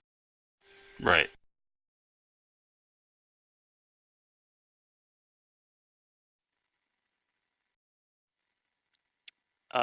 It does look like there is also conventional shelves around here. You can kind of see them on the map, like on the left and right over here, mostly. As well. And as you guys get here, you also feel like a kind of strange kind of tremor, like kind of just like a constant kind of weird shakiness to this place. Oh. Taria maybe is specifically attuned to kind of the earth movement happening there, and she immediately kind of looks, like, I guess, feel that. Yeah. Are we supposed to feel that? A little bit. And then let's see, there's a description here. A cool breeze swirls off the water of the lake that's surrounding this place. To the north, there are 3 statues appearing to support an immense crystal. Constellations shine in the darkness above, while a luminous solar disk drifts slowly north to south, brightening the library with golden light. A door. Oh, I guess that's one place you wouldn't technically be able to see. This is like a small building over here. I don't have Fog of War on, but technically you cannot see past It's this just door a over here building. right now. There's a little building right there. And these are bookshelves.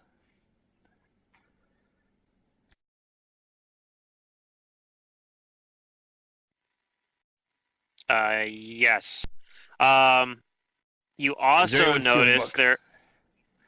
That was the next thing I was gonna get to. So you don't see a person that's like stealing books or anything, but you do see these some strange creatures around here, and kind of like you guys have kind of just got here, and maybe have had like 6 seconds or so. You've had like a round basically, and you notice that there are some strange creatures. I'm gonna put them on the map here. Just give me a minute. So most of what you see are these weird kind of creatures. You can see them. I have 2 of them over there in the top right. Make sure I'm sizing them They appropriately. look like winged centauri boys that are made of stone. Yeah, kind of. Oh, I know what those are. Weird centaur things made of stone. Yeah.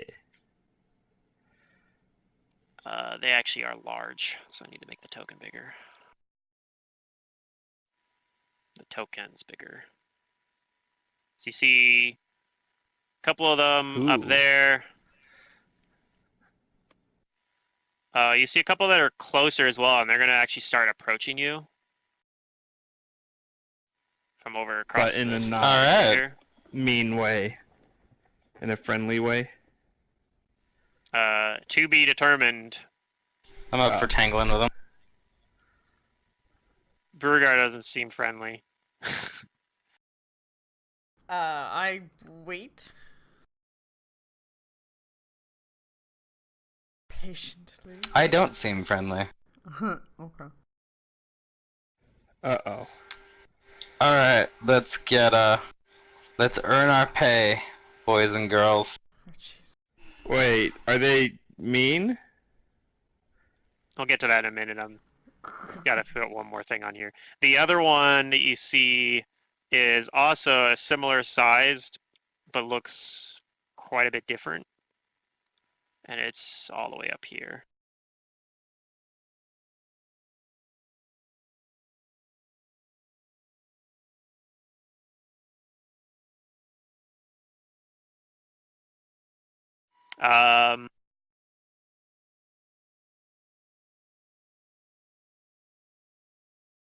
And actually, they It's a don't look. They mysterious don't. man. Yeah, they don't actually look like they are hostile to you right now. Oh, that's good.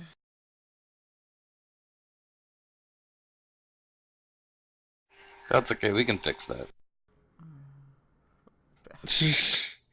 Oh no. So yeah, they look like they approach and they're kind of like wait for a minute though. Like they kind of come up to the edge of this bridge. And this other one kind of starts moving towards you as well. Do you guys do anything or do you wait for him to come up to you? Can I identify what these creatures are? Roll a knowledge planes. No. No, I cannot. As it's Gorg want to roll? I don't know. Hold on. What does he have? Just a 3? It's probably not going to be good. He has bardic knowledge, so he can roll it at the very least. You never There's know. a chance on Don't know nothing. He definitely Okay. knows. Tell us every detail. Taria tells you I think these are inevitables, but I don't know what they're doing here. What does that mean? They're like beings of pure order. Well, this is a library. That would make sense. It moves to the foot of the stairs. Hold on. I get in between him and party.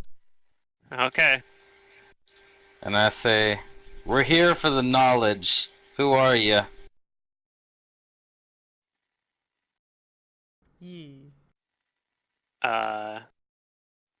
He tells you this land's lawful authority has marked the criminals self-designated as the jeweled sages for execution.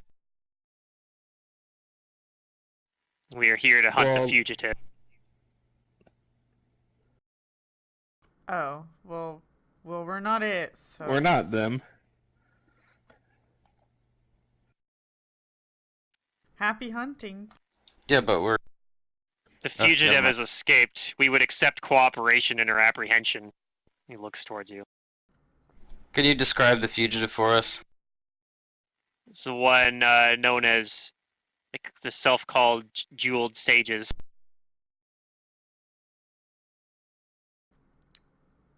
Do you know what their jewel looks like? All of them? So, like, all the jeweled sages? The one we were specifically searching referred to himself as the Emerald Sage. Haven't heard of him. Okay. What about an amethyst We've sage? heard Have of you heard the of that one? amethyst and the diamond. Surely but a not criminal emerald. too. I'm not so sure. The diamond sage seemed helpful and nice.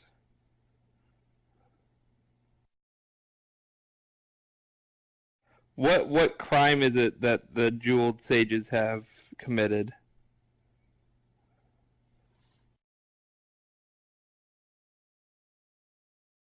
They have violated this land's lawful authority by creating undead and this spatial distortion. Ew, gross. Oh, that's awful. I hate anything that is unnatural, such as the undead. Surely I will try and assist you. And as you guys are talking as well, you notice that the shaking that was like kind of trembling that was going on here seems to be like picking up a little bit. And this creature kind of looks around and says, "It says it is dangerous to stay here." We can look after ourselves. We were actually wondering because it seemed like from the catalog that books were being taken or getting destroyed. Are you aware of what that might be about? It's probably the fugitive, but he's escaped. But it was still happening just moments ago.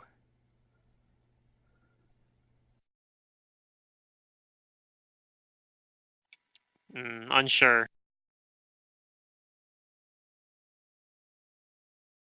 But you know of the catalog of which I speak, and glyphs were just disappearing off of it. Perhaps something to do with the spatial distortion. What spatial distortion are you talking about? What are you referring to?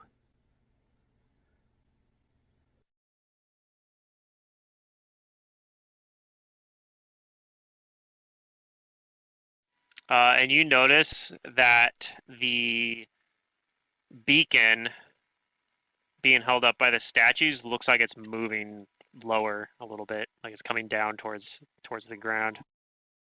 Oh. Is that the spatial distortion? He says it is dangerous when something bad's going to happen when it comes down. He indicates to his subordinates to go. He says, "Let them go. Let them leave through the portal. We need to help me, and you can help me stop this." Perhaps we can help.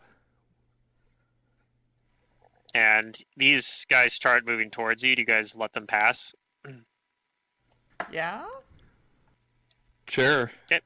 They go up into the portal and they disappear. Bye. It's weird. These two do the same thing. Well, so wait, he doesn't say, or he doesn't know what will happen? He doesn't say what will happen when the thing falls? Something catastrophic. It might destroy this place. How can we stop it? I don't know. We'll have to figure that out. I'll help you. Okay, but you want us to leave here with you? No, he just wanted his subordinates to leave in case we fail. Okay. I see. How can we help? Unsure. We need to investigate. And he goes over and starts looking over here. What do you guys I do? have the perfect friend who would have been really good at this. I'll start. I'm gonna go over here too. I'm gonna look around. Yep. I'll go look at the crystals. Burger strokes his beard. Now that his friend Something is about gone, we this can doesn't- take him, right? Something about this doesn't rub me the right way. Gorg's the smart one. He starts. Do I think he's being legitimate about his concern and about this place? He seems something very catastrophic might happen? alien. He seems very alien, and you're having a very hard time reading him. Like he doesn't seem Okay. to have. He seems to have like a very robotic intonation to everything he says, and it's very, very difficult. I to make ask sense. him if he needs the assistance, can he call those minions back to him? If needed, I could. So he's not alone for you to just start fighting him, Burgar. No. That's good. That means that this will stay a fair fight because I'm not gonna kick a dude Oh no. if it's not a fair fight. Oh no. Do you think he's a bad guy? You actually can see that he that's looks out like of character. he actually looks like he's hurt already too. Like he has some damage to his body already. I ask him what has damaged you so. We fought with the fugitive before he escaped. And refresh my memory. Where did and how did he escape? Unclear. He seems to have teleported out, but we weren't able to teleport either. We got stuck in here. I think he did something to the beacon. It's disrupting the planar pathways or something. I look at my magically inclined friends and I ask them, is there anything that you guys can do to patch this up? No. I don't think we want all of this knowledge to be lost. Yeah, Taria agrees with that and says she's gonna try to figure it out, um, but she's not sure. We need to solve it quickly, or we're gonna lose everything. Yeah. Okay, I'll try and help. Is there something I can do? Spellcraft, perhaps, or? So, and here's a description of this beacon. You're at right here. 3 statues with outstretched arms around a giant crystal shard, seeming to hold it aloft without actually touching it, so it's kind of like levitating above them. Below the softly growing crystal swirls a pool of sand whose particles coalesce to form tiny, short-lived images of people and cities. So that you're seeing this kind of below it in here. You're seeing these kind of images swirling around in the sands. A set of wide tinted lenses are mounted on adjustable arms around the luminous gem, reminiscent of an armillary. Each lens focusing the crystal's light in a faint beam towards one of the 11 columns arrayed to the north. So those are this little platform up here. Each column contains niches sized for scrolls, although most are empty. A shimmering sphere of dark purple energy surrounds the statues, sand, and floating gem.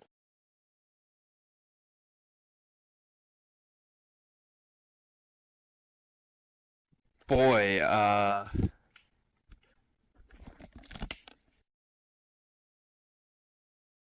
seems pretty intricate in here. And Yeah, but you guys can figure it out. Ah. Does my spellcraft tell me anything about what kind of magic is going on?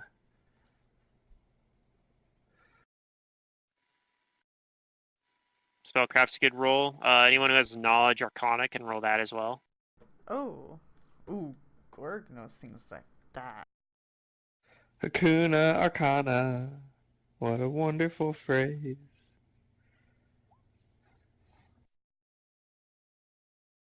Savath does too. Let's see if she knows.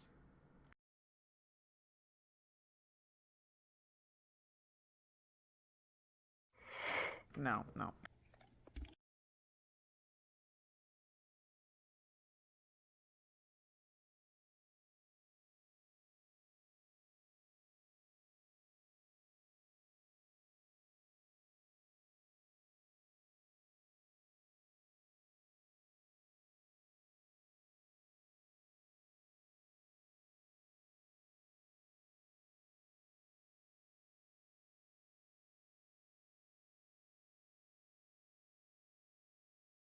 Okay.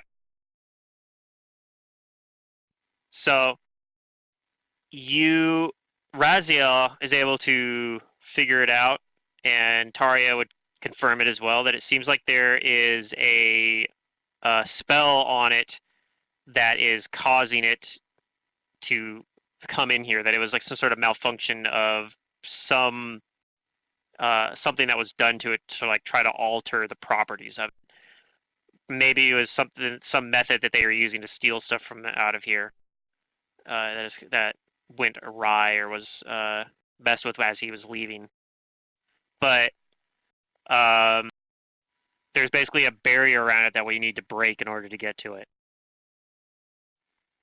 And Raziel, you think that you probably could maybe dispel it using any sort of dispel magic spell, if anybody has that. Alternatively, if you guys could fly up closer to it. Ideally, you'd want to do it. You could also wait until it gets closer, but that would be more dangerous. So you'd probably better off flying up to it. It's about 15 feet up in the air right now, but it's slowly coming down towards you guys. And you think that if you had to, you could also perhaps break it using physical force, or you could also I could do do that. it from your range by throwing a dagger at it. But either Brugar flying up and smashing it with his hammer, or you throwing daggers at it might be able to break it enough, and then you could perhaps command it using some like magical finesse, maybe command it to stop moving.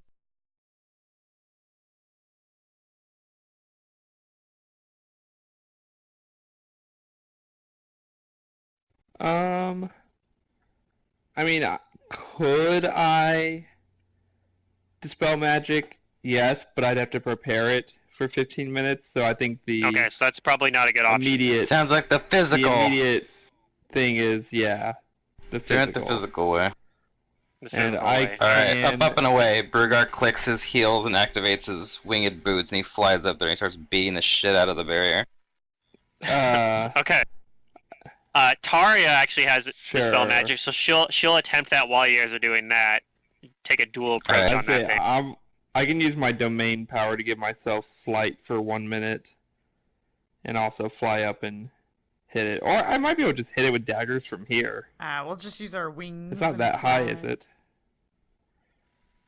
It's 15 feet up. You can throw it from the Oh. ground probably. Yeah, I'd just The- stay on the ground and toss. The inevitable here will also he airwalks up when you guys explain your plan. He says, "I will help with this," and he goes up and he will Nice. help as well. So we're gonna go into rounds. I'm not gonna have anyone roll initiative because the turn order doesn't really matter so much. But we are gonna go into rounds.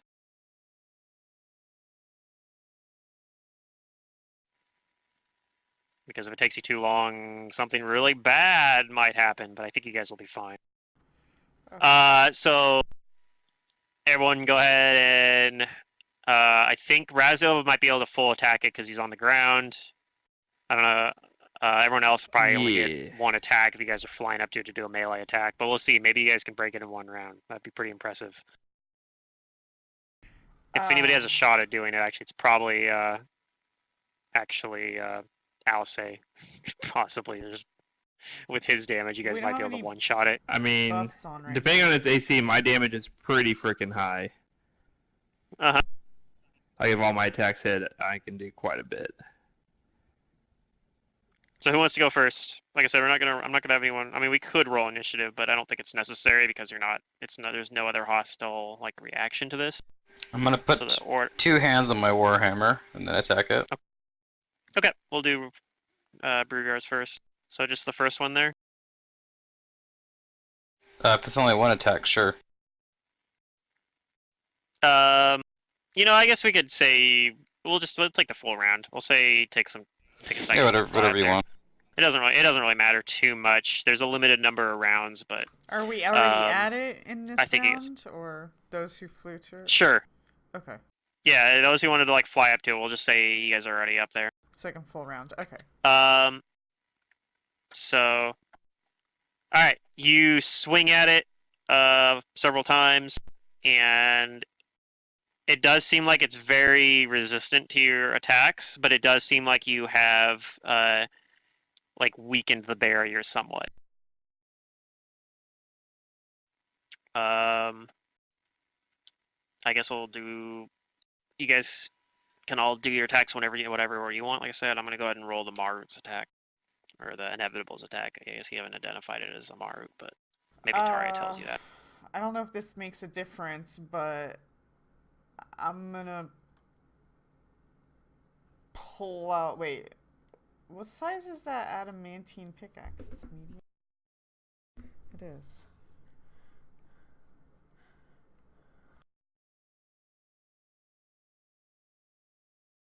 No, I'm not gonna do that. I'm gonna pull out a weapon because I'm not in dragon form right now. Okay. So Savath is raging, and I'm gonna Why is that giving me red?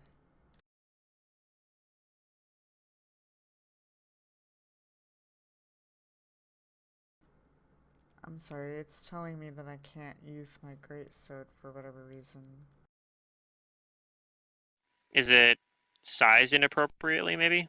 Do you have your Oh. check mark on so you're shapeshifted? I didn't have the Furious Focus checkmarked for whatever reason. Okay. Oh, okay. So first hit.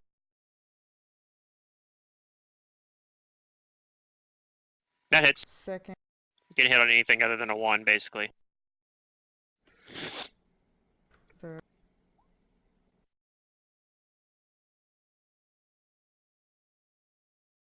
Oops. Oh, what? That's damage, I guess, but still. Okay, bam, bam, bam. With my great sword, two-handing. It is cold Okay. iron, if that matters. If it's What a are you rolling, ghost, Pluto? it's a ghost that. This thing hits it Oh.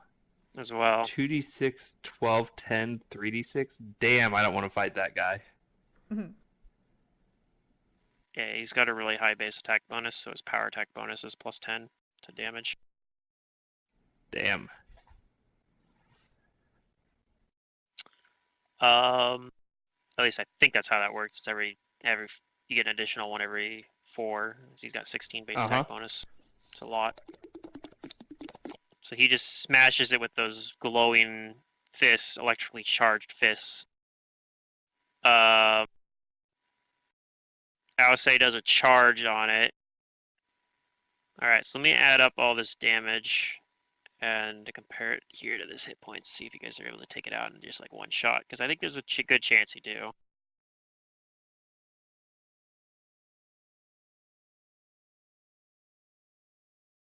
Even with the hardness it has. What's you said you're using adamantine. How much hardness does adamantine ignore again? Is it like 20? Anything with 20 or less? Yeah, it's 20. Okay. So actually that is smart because it has hardness, but it's less than 20. So that means if you use adamantine, it will ignore that. So since you're using adamantine, all of Savath's damage goes through. Oh, no, this wasn't adamantine. I was going to use the heavy pick, but then I switched to the great sword instead. So mine's cold iron. Oh, okay. So it's cold iron. Okay, so it doesn't do as much damage, but still does a lot.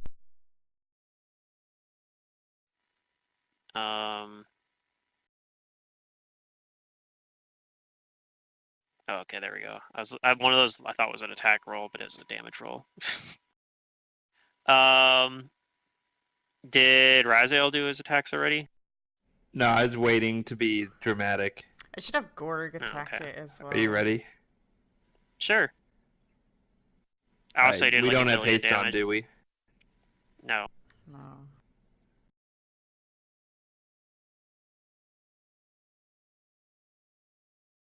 Oops, ignore the second one. That was the wrong roll. That's the right one. So he Haha. doesn't have a whole lot, but... So, yeah, ignore the middle section.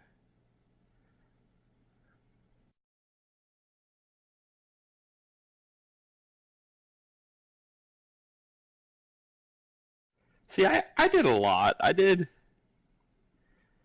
I don't know. I don't know. I did 135 before Some of that DR. ignored hardness because you had the adamantine weapon too. Uh-huh.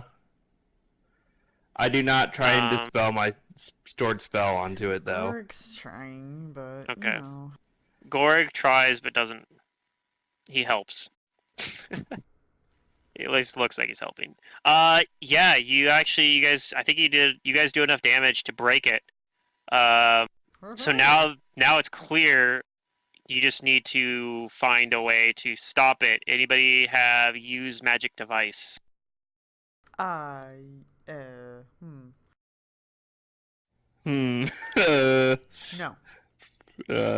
No. Go fish.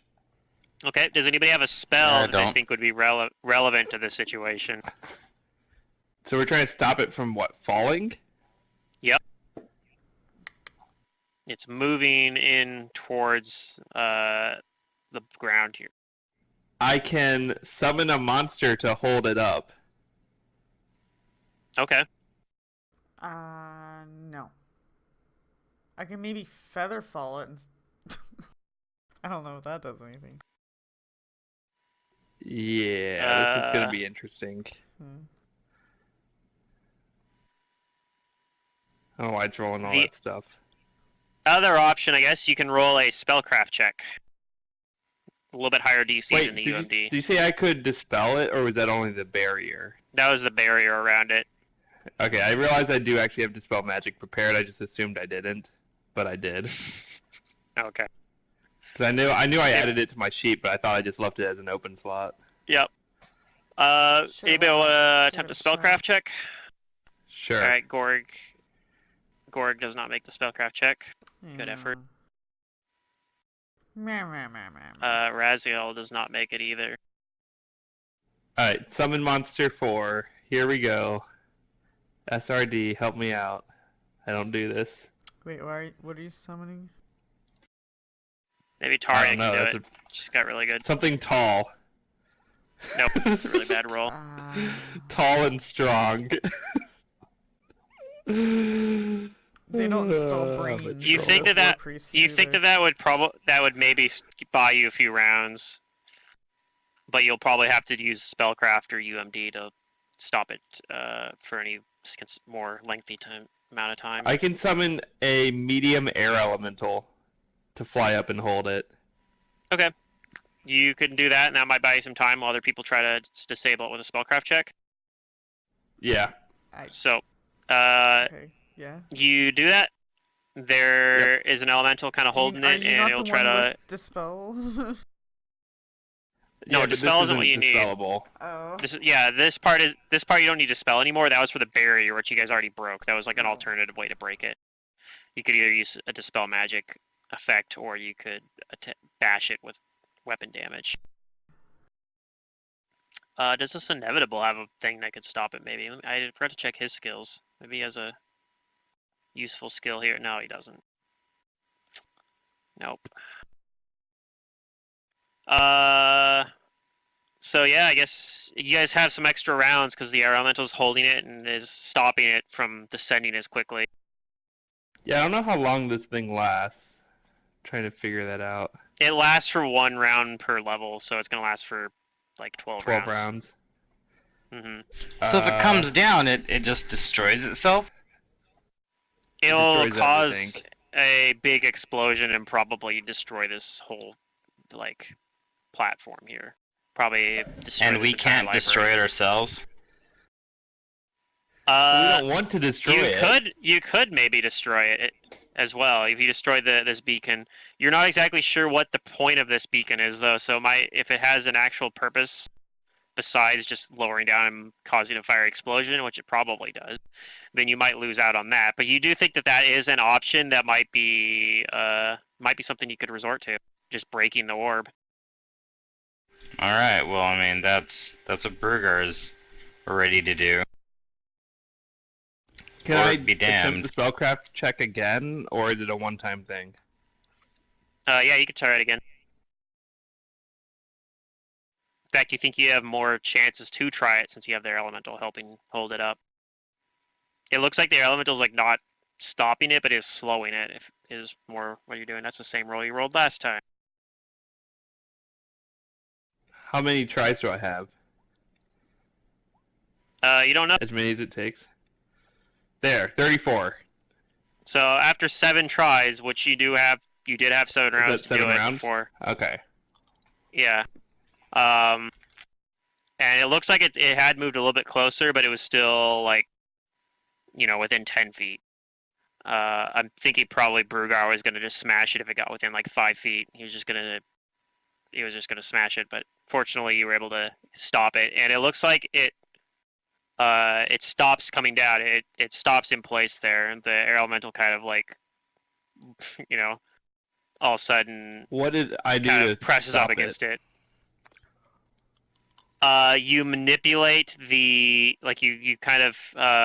you manipulate like the force around it, like those little glowy fields around it.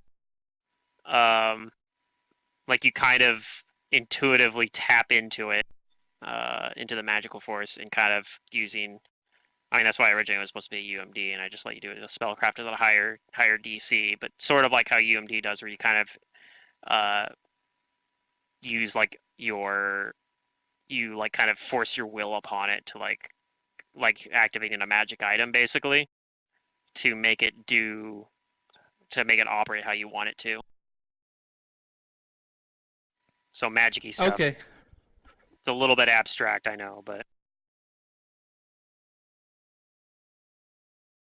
so maybe from like someone else looking on as you're trying to do it, it doesn't really, they can't really tell that you're really doing anything.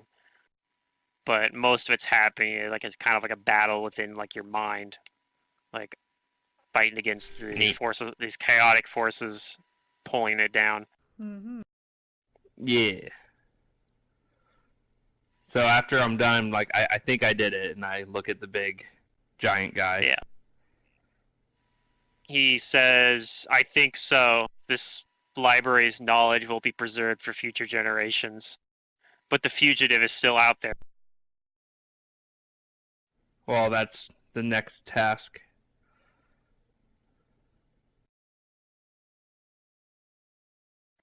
And he says, "I'm going to look around. Perhaps there are clues on the fugitive's next move."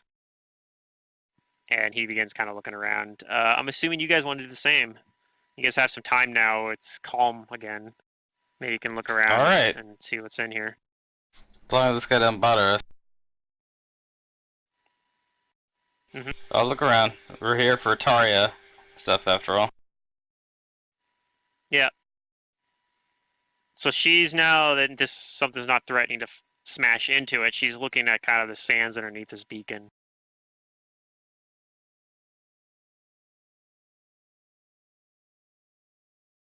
What's underneath the beacon? Well, there's those swirling images on the sand, and so it looks like it's showing different like locations and people, and but you can't really sense any like distinct pattern on like what, and you're not recognizing any of the things it's showing. It's just showing strangers and strange locations. Maybe like there's one single location, like you notice that you catch like a glimpse of like a place you recognize, that you think you might recognize, but it vanishes almost just before you can really fully comprehend what it is.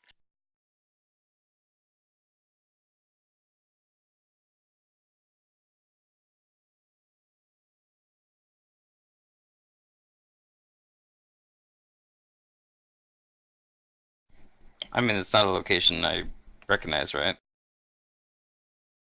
Nope. Well, it's not showing. That's what I'm saying. It's not showing any one location. It's the images are flashing through all these different things. And so Taria says there must be something else you have to do to get it to focus on something, perhaps. But maybe it's some sort of scrying or divination tool. Okay, well, I guess I'll look around.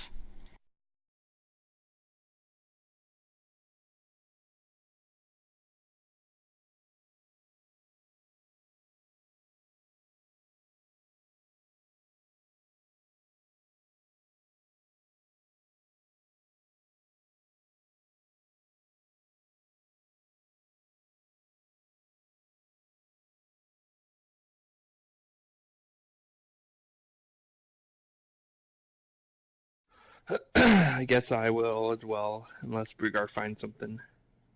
I don't think I'm gonna find anything. I don't even know what I'm looking for.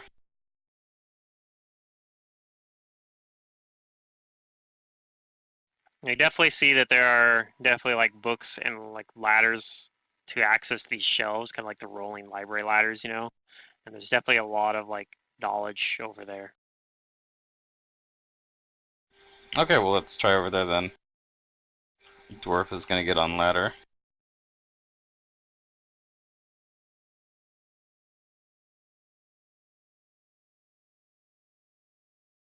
Let's see what I can find.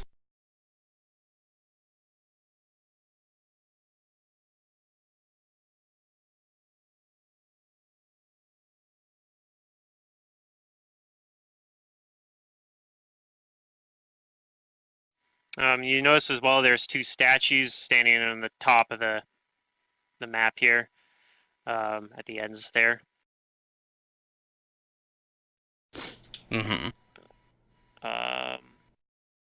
One of them you recognize as being Ta, the same deity you guys saw in that corridor there. And the other one you recognize as Toth, the one that was for that altar that Saruna used to like purify the gem you guys used to get in here. Okay.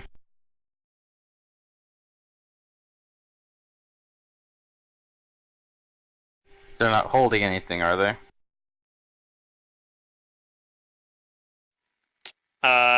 Nope. I mean, they're holding. Let's see. I think they're like there's like part of the statue where like they're holding stuff in their hand, but they're not holding like an item. They're holding like another part of the statue, basically. Okay. So what about the I guess the shelves? Is there anything there? And then there's two other statues on the bottom side as well. Those ones you do not recognize. You haven't seen those yet.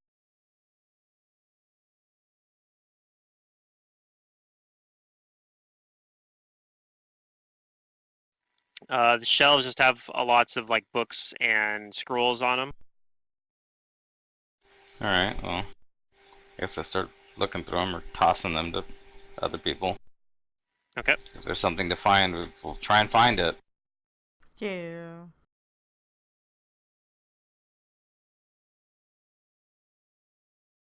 Well, the brigade doesn't know what they're looking for. Yeah. Knowledge. Savath. Well, it's everywhere. The knowledge that Taria wants. That's why I keep asking Taria, is this it? Is this something you want? But I think she's looking at Perhaps the you thing should in the just middle let right now. her- Yeah. Let her She maybe look comes around. over. She maybe comes over and like looks at those books and says that this would take a long time to comb through, and since we stopped this beacon from crashing into it and breaking everything, hopefully I'll be able to. Well, me and some more of my friends will be able to come back here and we'll be able to look through this more thoroughly. But I'm still curious about this device over here. Okay. This here device that my friends were able to do stuff with. You think there's something else they might be able to do with it? I think so. Like I said, I think it might have some sort of divination properties, but Alright, Just we'll not get sure to how to work, you activate magic it. people. Unless you want me to take a hammer to it. no, I don't think so.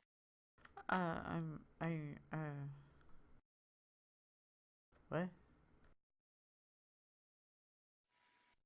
And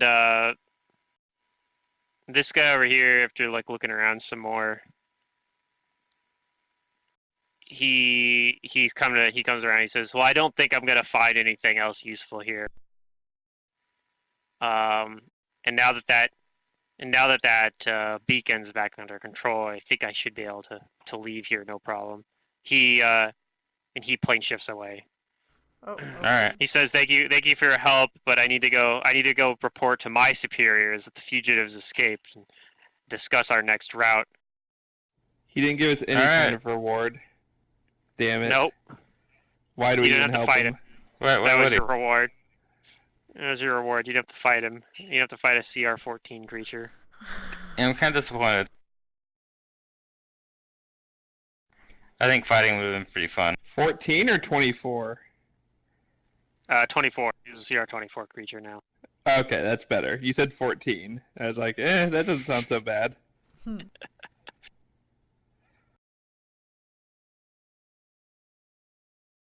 Okay, well, our employer here says that there's something that can be done with this, and I assume it's Yeah. magical. So start magicking, magic people. I mean, I'm not that kind of magicking kind of. I know. Start spellcrafting it. Gorg's like, I'll I'll try probably. again. It might be something where she just has to do it herself. In which case, but there's more. There's some more stuff you guys could look at here if you'd like. I want to look for treasure, things valuable loot. Yeah, like I said, there's this building over here, and nobody's looked in yet either. So Where's the loot? maybe it's in the building. Well, at the bottom? Okay, I'll go Oh, check out the building. There's a door These here, books, right? I'm Can I sure just they're open it? valuable, but I probably am not allowed to take them. I'll look around, detect magic around, looking for, valuable magical things. Especially things that might make me fight better. And actually, there's no treasure in there, and really, unfortunately, it is of archaeological significance, perhaps, or historical significance. This looks like a rest area that has kind of like there's like a pool of water in there. It looks like it's a bathing facility. There are cabinets that hold incense and soaps. They look like they might be worth something. Like they look like they could have monetary value or historical value. Well, if that's what they look like, then that's what our there's a metal our girl wants. There's a metal mirror frame depicting men and women in erotic and tortured poses. Seems sort of out of place, but it's not Weird. detected as magical or anything. It just looks like it's some sort of weird artwork. Are they drow? No, they're not drow. Okay. That would have been the most likely. If they'd been drow, yeah, then... Well, if there's Like, I don't know where that came archaeological... If there's things of archaeological significance, then I'll bring it up to Taria. And we'll make I don't know, like a catalog or something to come back for this or take it.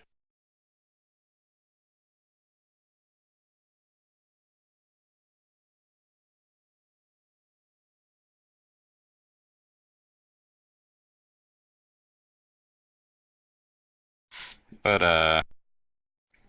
as far as what she needs, is there anything else right now? Well, she actually says over here, she says, I think I know what this is for. I think it's somehow tied to the sages. It's too bad that other guy left already, that inevitable left, because this might have helped him find what he was looking for. How so? I think that this can track the location of other sage jewels. Oh. I'm not sure if we can. I'm not sure if we can really properly activate it, but because I think you need to use a sage jewel to actually like properly use it. Mhm. But Tahana Kepsu probably she's the diamond sage and has a diamond sage jewel, so perhaps she can use it to find the missing sage jewels. This is actually invaluable for their order. I'm glad that we didn't have. It's very fortunate that we didn't have to smash it actually.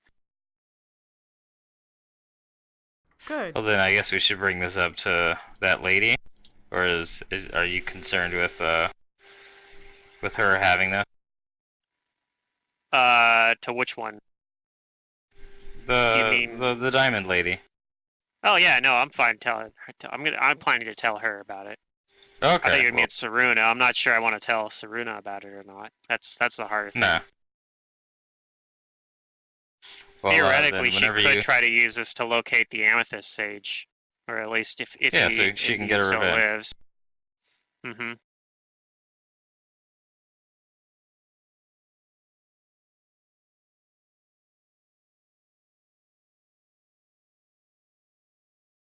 Well, whenever you want to be escorted back to the diamond sage, where she says, even though I don't have a sage gem with you, I might be able to get it to show us something momentarily. And she kind of messes with interacts with the magic field around it a little bit. Yeah. And anyone who's like staying nearby, you can kind of see the image kind of solidifies and stays on an image for a little bit longer than normal, enough that you can make out a little bit about it. Yeah. You see, it shows the image of a gem, and this is in like the sand, so there's like no color for it, so you can't tell for sure that it's the amethyst, but or if it's one of the other gems. But it looks like it's set on a strange device, and there's a humanoid figure with no discernible facial features standing next to him. and you see them like kind of jump a little bit, like they're startled, and they look right at, like you see the face, the kind of like faceless face, I guess, kind of turn to look towards you, right, like it's looking right at into where the scrying sensor perhaps might be. And then it goes away and starts flickering through all the other images that it was before. Well, it looks like it worked. They seem to notice something.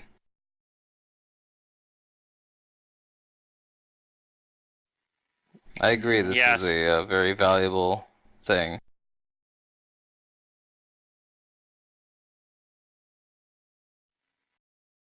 And I'll give everyone an additional 3,000 experience. Yeah. Ooh. So we've basically concluded the dungeon. Alright, cool. Oh. Yay. But we can't bring this with us, so we have to bring people. No, but we've diamond managed to person here. stabilize it, so and we've cleared it out, so she and her and other people Diamond boyfriend. of the the jeweled sage order can move in and work to more thoroughly preserve it. Alright, that's the number I have for experience after the XP today. Yeah, that's correct.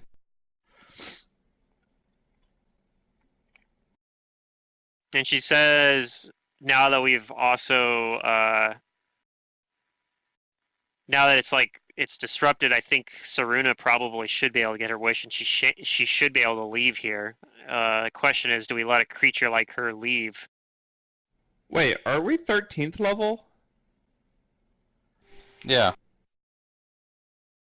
Yeah, we just hit it like Yeah. the last time we played. I didn't level up. Oh, No. roll up. Well, I'll do it for next session, I guess, then. I forgot you guys had Yep. leveled up too, I think. You forgot too, Pluto, because you said my thing will last 12 rounds. Yeah, I thought you guys were still level 12 for some reason too. I thought we were too. I forgot. Although I think I might have We don't play messaged. for 3 weeks. Yeah, I think I might have messaged Ron. Yeah, I did. I messaged Ron saying everyone's leveled to 13 now, back in August. So Rip. I guess at some point I knew. The last session, I knew at the end of last session. I remember and last then I session. forgot. Yeah. But then I looked at my XP and I'm like, how much do I need for level 13? I'm like, wait, we were already past that much. Yeah. We didn't really have. I want to redo the combat. It wasn't session. very challenging. Retcon everything. Retcon everything? Okay.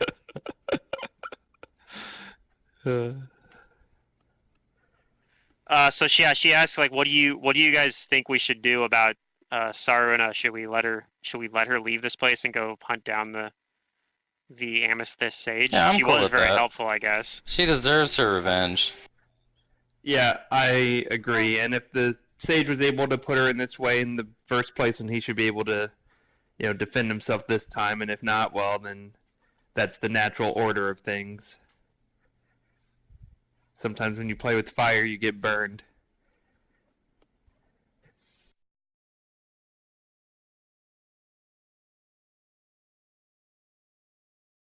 And I think she also tells you we might end up wanting to hunt down, like the order might end up wanting to hunt down whoever it was, if it was that was stealing from here. Sounds like it was another. It might have even been another jeweled sage even.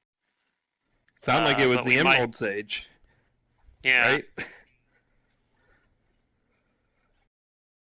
So we might end up. I don't know if they end up asking me for help. I might end up coming to you guys again if you guys are still around and asking for further help. If you guys are, since you guys have already helped so much with this. Oh yeah.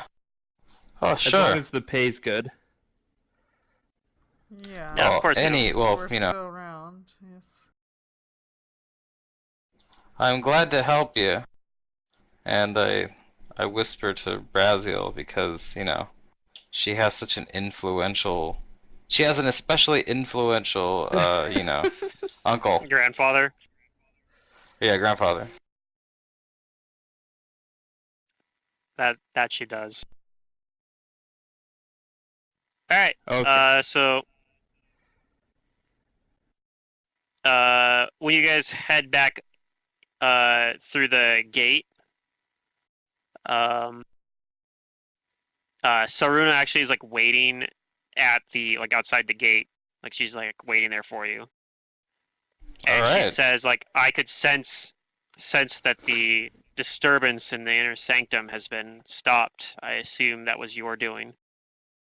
Of course. Yep, we managed to foil a calamity that would have destroyed all of the knowledge in there, but no thanks are necessary.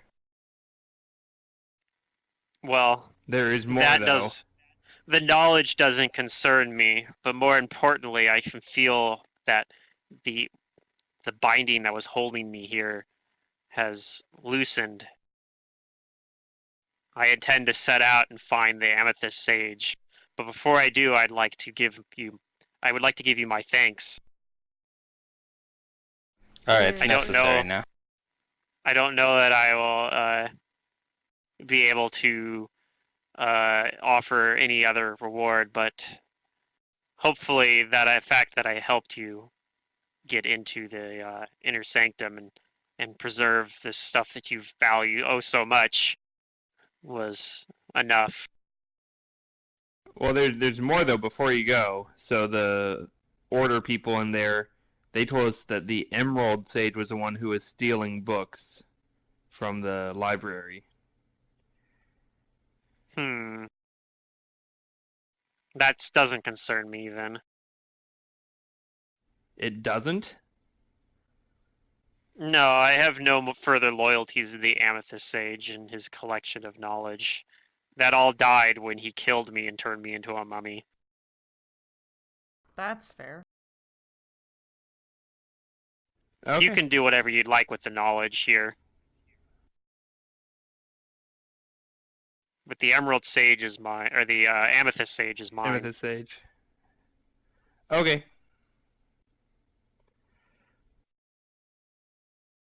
So what is this about, whatchamacallit?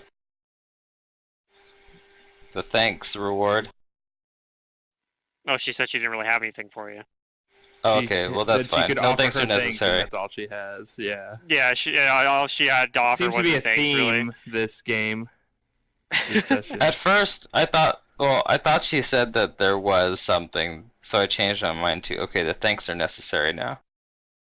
Oh, okay. But the thanks are no longer necessary. Oh.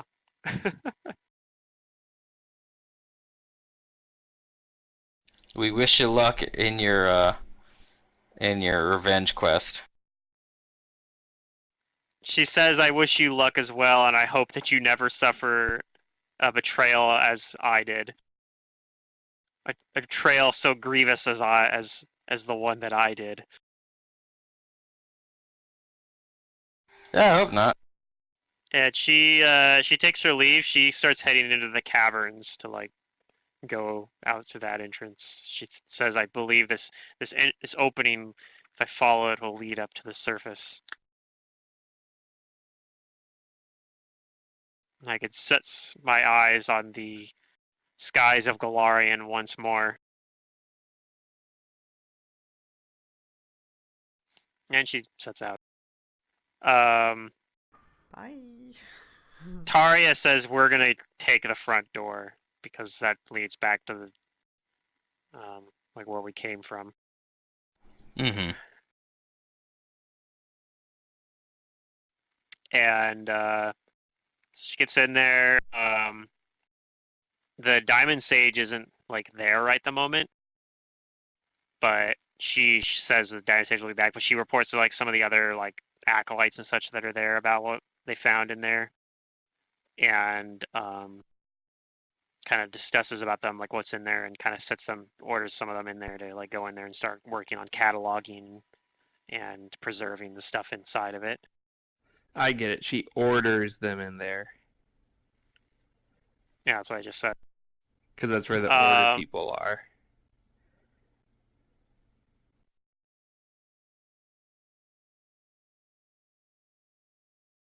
And she says, she comes back to you guys then and says, I don't know that we ever agreed on an actual amount, did we? No.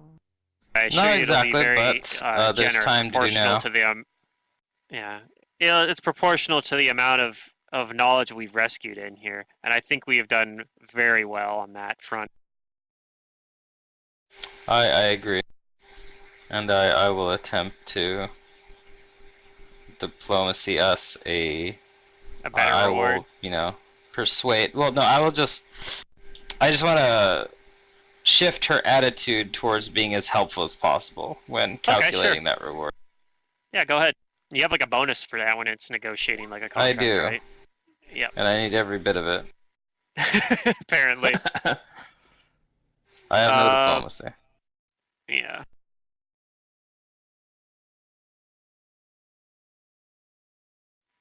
Well, she gives you a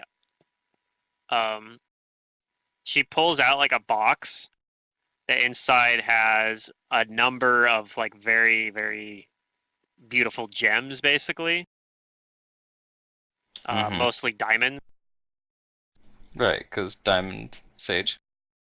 And basically it's diamonds and other gems worth a total value of 25,000 gold.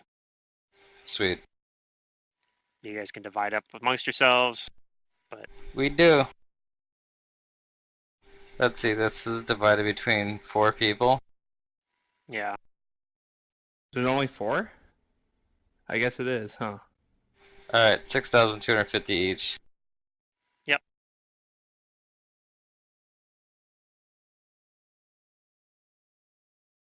I thank her kindly. Pleasure. And she says, perhaps sometime we'll work together again. You were very reliable mercenaries.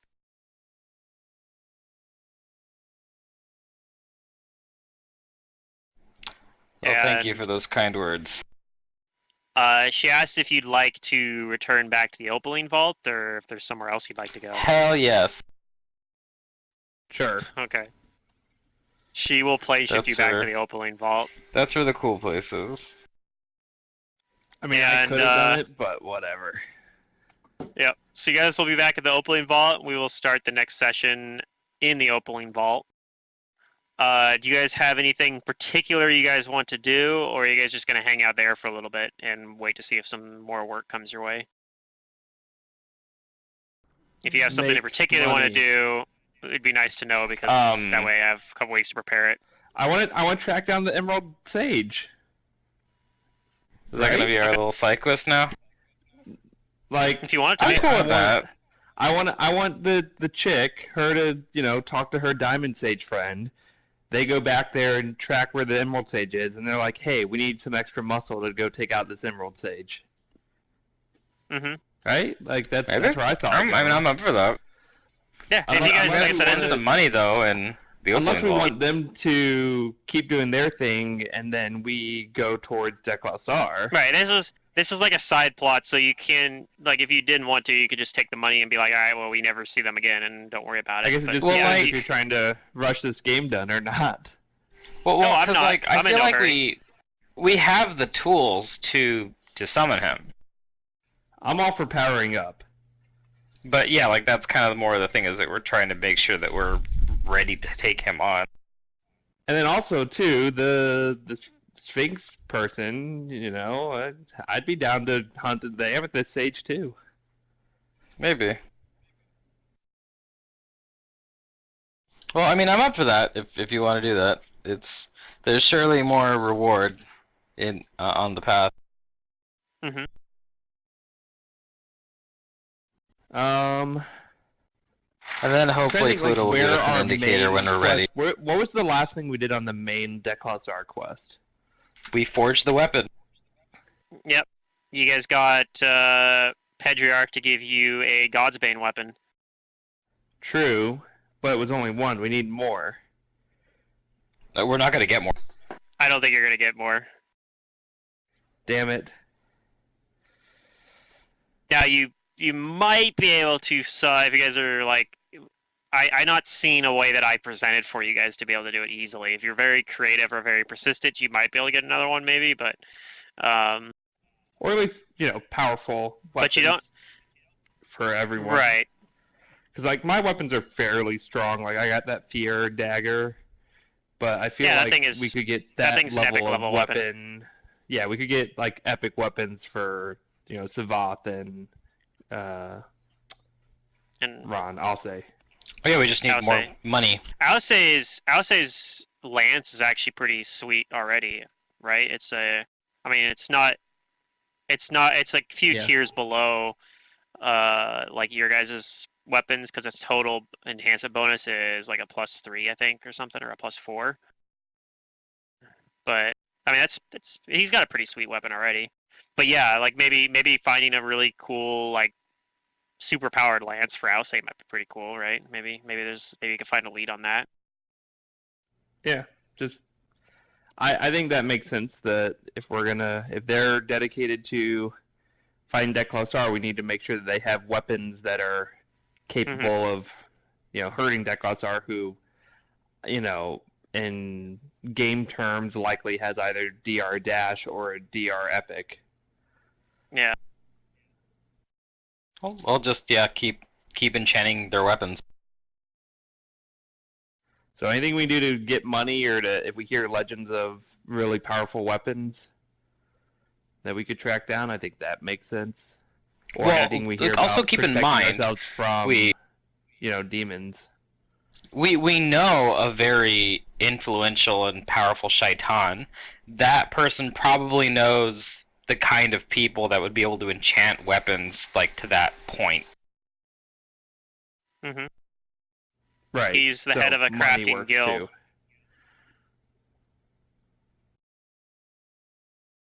Or if they need some big favors. He might even have someone directly working for him who can do that. Yeah, so any jobs or anything that would lead us that way, I think that we'd definitely be interested in that. So yeah, I'll once look at we feel more. prepared. I'll look at more like side quest stuff. Maybe something that will lead you more directly to getting something that's directly useful for what you guys are working on. But I'll Yeah. look into more stuff. Or also something defensive too. Could be good. I think also the other thing that would be useful is you could find potential allies. Could be useful too. So maybe Yeah. Oh look for that. yeah. I think it'd be super. Just I say- mean, not that I want to, dirty up the combat tracker, but maybe we have all these allies and we don't actually have them fight, but we just say that Deklassar is a X amount weaker because simulating we have these allies with us or something. So we Yeah. don't have 20 people and then Deklassar, Yeah, or they Oh, help that's you good, in yeah. some way indirectly. or they help us get there, or give us buffs or whatever. Maybe they help you Yeah. with a ritual before you summon him. It makes him. I mean, the summoning thing. The whole point of what you guys are having to do is you summon him outside of his home plane. Yeah, we So he's weaken them. weaker. I Even can't if remember. they Do each, we? like cast some kind of like say we help this diamond mage guy and he's like, okay, I'm gonna cast one spell that will aid you in your battle, right? Like Yeah. that'd be cool. Just have a little Did we help. talk about? Did we talk about? Well, like yeah. For example, one thing that could be useful is if like you get the Shaitan noble to cast like a wish for you right before it, for example. I think we did lightly touch on it, like maybe like after so many favors, like he agrees to grant us one wish.